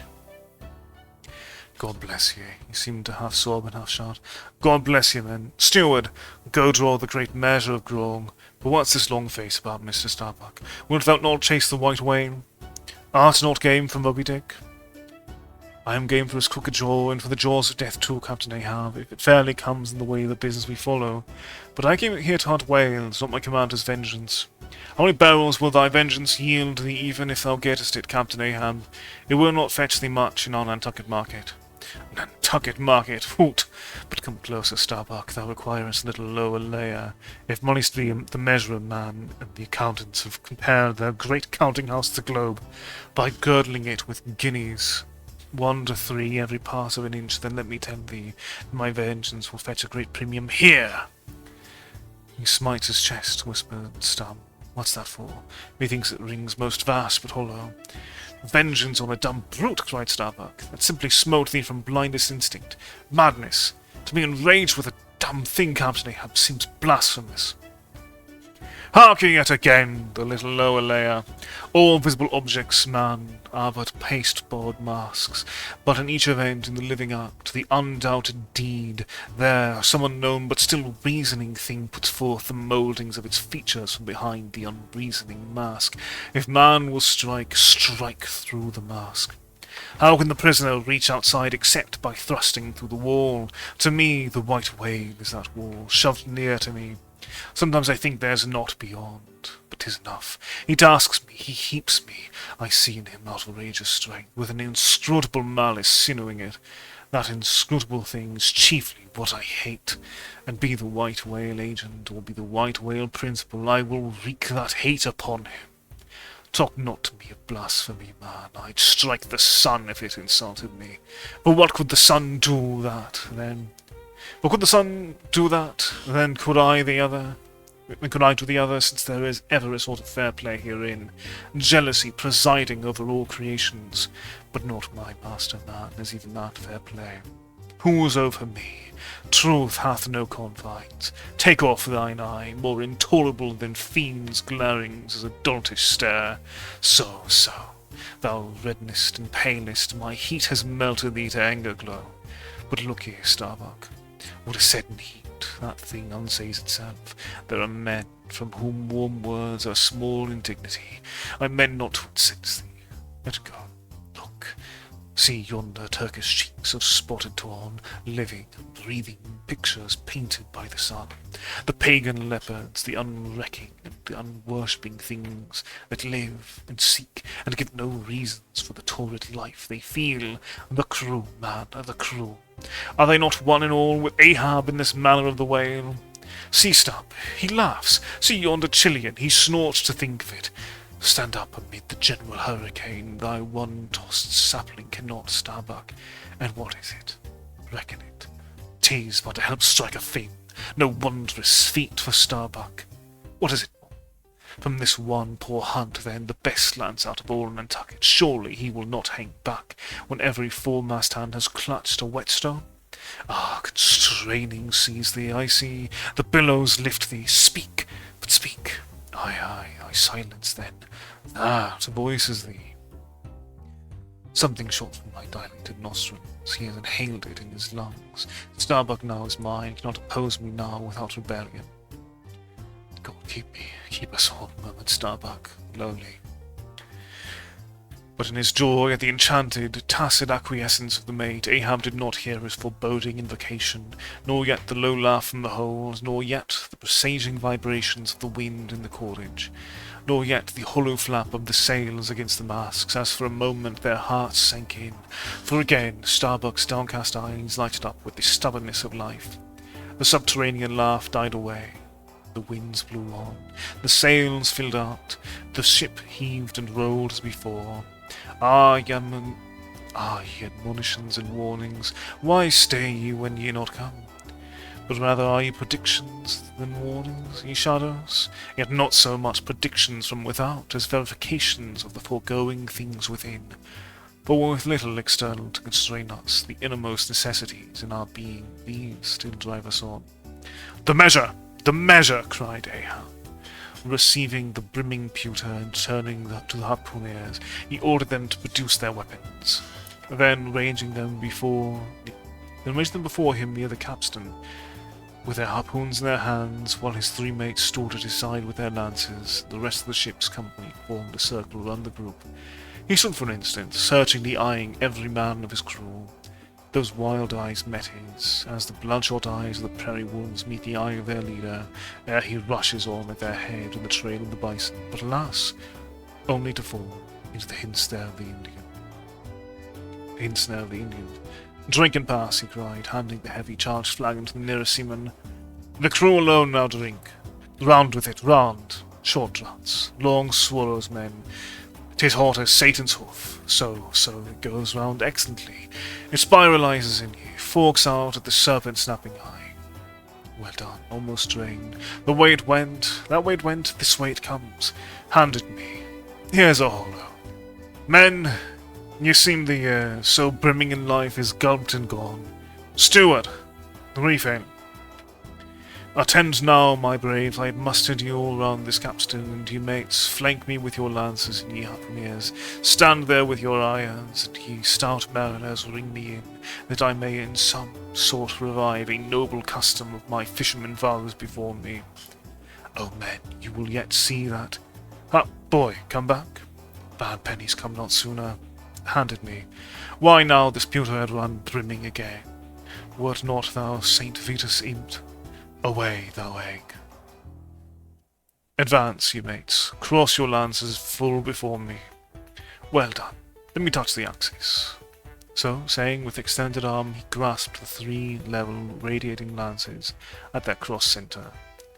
While doing so, suddenly and nervously twitched them, meanwhile glancing intently from Starbuck to stump, from stump to flask. It seemed as though by some nameless interior volition he would fain have shocked into them the same fiery emotion accumulated within the laden jar of his own magnetic life. The three mates quailed before his strong, sustained, and mystic aspect. Starboard Flask looked sideways from him. The honest eye of Starbuck fell downright. In vain, cried Ahab, but maybe, 'tis well. But did you three but once take the full-force shock, then mine own electric thing, that had perhaps expired from out me. Perchance too it would have dropped at ye dead. Perchance ye need it not. Down lances! And now, ye mates, I do appoint ye three cupbearers of my own three pagan kinsmen there. Yon three most honourable gentlemen and noblemen, my valiant harpooneers. Disdain the task? What, when the great Pope washes the feet of beggars using his tiara for ewer? Oh, my sweet cardinals, your own condescension, that shall bend ye to it. I do not order ye. Ye will it. Cut your seizings and draw the poles, ye harpooneers. Silently obeying the order, the three harpooneers now stood with the detached iron part of their harpoons, some 3 feet long, held barbs up before him. Stab me not with that keen steel. Count them over. I know ye not the goblet end. Turn up the socket. So. Now, ye cupbearers, advance! The irons, take them, hold them while I fear. Forthwith, slowly going from one officer to the other, ye brim the harpoon sockets with the fiery waters from the pewter. Now, 3 to 3 ye stand. Commend the murderous chalices. Bestow them, ye who are now made parties to this indissoluble league. Ha, Starbuck, but the deed is not done. Yon ratifying sun now waits to sit upon it. Drink, ye harpooneers, drink and swear, ye men that man the deathful whaleboat's bow. Death to Moby Dick! God hunt us all, if we do not hunt Moby Dick to his death. The long, barbed steel goblets were lifted, and to cries and maledictions against the white whale, the spirits were simultaneously quaffed down with a hiss. Starbuck paled and turned and shivered. Once more and finally, the replenished pewter went the rounds among the frantic crew when, waving his free hand to them, they all dispersed, and Ahab retired within his cabin. The cabin by the stone windows, Ahab sitting alone and gazing out. I leave a white and turbid wake, pale waters, paler cheeks, where I sail. The envious billows sidelong swell to whelm my track. Let them, first, I pass. Yonder, by ever-brimming goblet's rim, the warm waves blush like wine. Gold-browed plums that blow. The diver sun, slowly dives from noon. My soul mounts up. She wearies with her endless hill. Is then the crown too heavy that I wear, this iron crown of Lombardy? Yet it is bright with many a gem. I, the wearer, see not its far flashings, but darkly feel that I wear that dazzlingly confounds. 'Tis iron that I know, not gold. 'Tis split, too, that I feel. The jagged edge galls me so. My brain seems to beat against the solid metal. Aye, steel skull mine, the sort that needs no helmet in the most brain-battering fight. Dry heat upon my brow. Oh, time was when as the sunrise nobly spurred me, so the sunset soothed. No more. This lovely light, it lights not me. All loveliness is anguish to me, since I can never enjoy.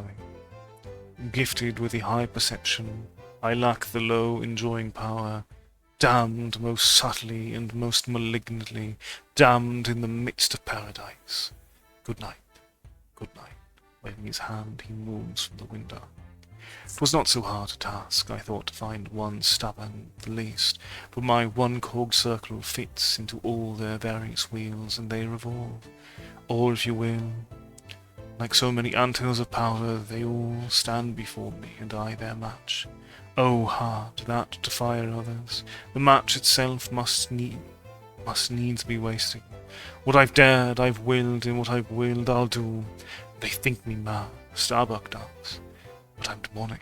I am madness maddened, that wild madness that's only calm to comprehend itself. The prophecy was that I should be dismembered, and I lost this leg. I now prophesy that I will dismember my dismemberer. Now then, be the prophet and the fulfiller one. That's more than ye great gods ever were. I laugh and hoot at ye, your cricket players, ye pugilists, ye deaf Burkes and blinded Bendigos. I will not say as schoolboys do to bullies. Take some one of your size, don't pommel me. No, you've knocked me down, and I am up again, but ye have run and hidden. Come forth from behind your cotton bags. I have no long gun to reach ye. Come, Ahab's compliments to ye. Come and see if you can swerve me. Swerve me? Ye cannot swerve me, and see swerve yourselves. Man has ye there. Swerve me. The path to my fixed purpose is laid with iron rails, whereon my soul is grooved to run.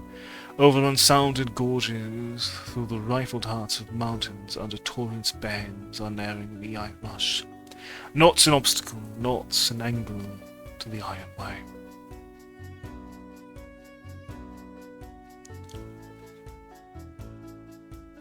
By the mainmast, Starbuck leaning against it. My soul is more than matched. It is overmanned, and by a madman! Insufferable sting that sanity should ground arms on such a field. But he drilled deep down and blasted all my reason out of me. I think I see his impious end, but feel that I must help him to it. Will I, nill I, the ineffable thing has tied me to him. Tows me with a cable, I have no knife to cut. Horrible old man. Who's over him, he cries. Aye, he would be a democrat to all above. Look how he lords it over all below. Oh, I plainly see my miserable office, to obey, rebelling and worse yet, to hate with touch of pity, for in his eyes I read some lurid woe would shrivel me up had I it. It is their hope. Time and tide flow by. The hated whale has the round watery world swim in, as the small goldfish has its glassy globe. Here's heaven insulting purpose. God may went aside, I would apart, were it not like lead. My whole clocks run down, my heart the all-controlling weight. I have no key to lift again.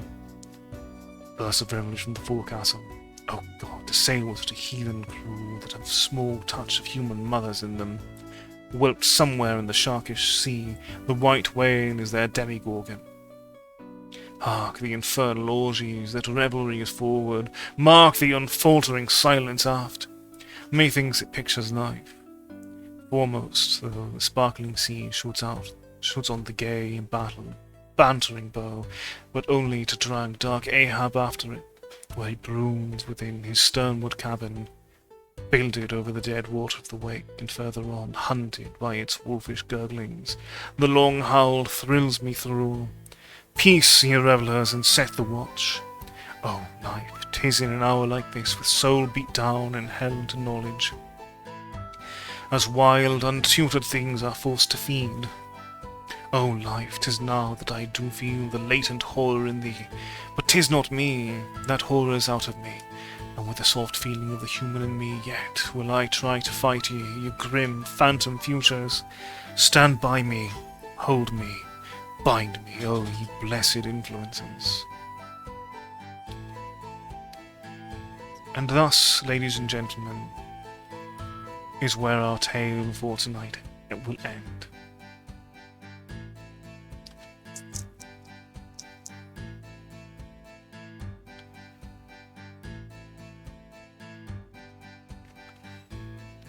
And here we are in a series of story beats that emphasize heavily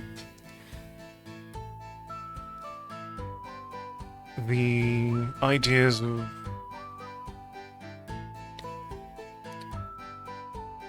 much of the early American sensibility of abandoning the idea of lords and kings and seeing lords and kings instead in common folk.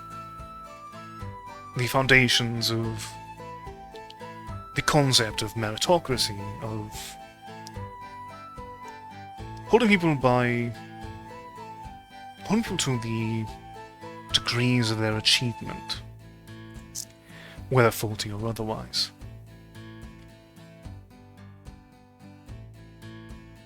And it is in here that we see those elements portrayed in contrast in certain regards.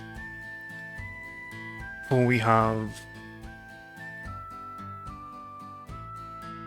Ahab treated with a reverence, spoken of in lordly fashion by Ishmael for almost any action taken. And while he has command a king to a lord or a king, he does not, in Ishmael's perspective, weaponize this very much.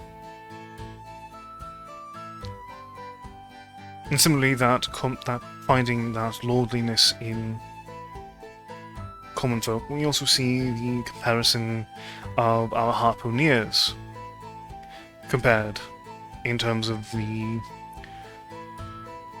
way they are eating within the meal structure of the ship.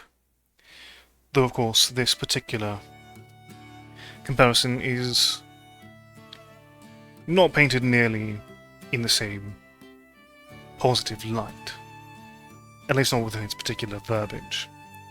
But it also shows a core disdain for the beggar, not only within their title of doughboy, but also in their behaviour. The reason that their admonishment is validated with Ishmael is their lack of standing up for themselves.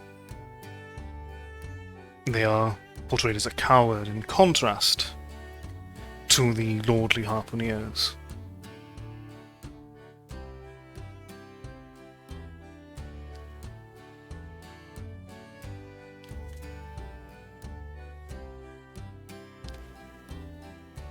But of course, in the end, all are mere men at the end of the day, flawed. And the cracks have yet to have pressure applied to them. We'll certainly see how these characterizations hold up under said pressure. But in the meantime, ladies and gentlemen, let us see where we shall go tonight.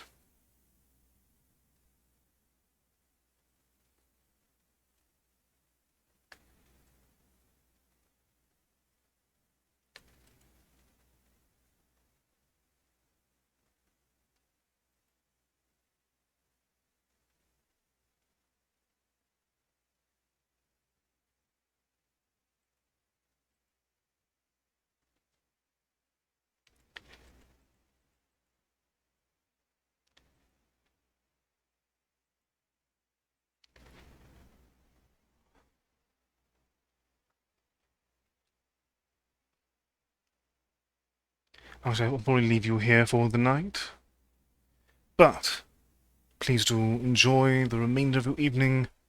We'll return tomorrow, resuming our Dead Island chaos with Lilith and Whispers. But until then, please do all that you can to enjoy the remainder of your evening. And as always, take care and good night.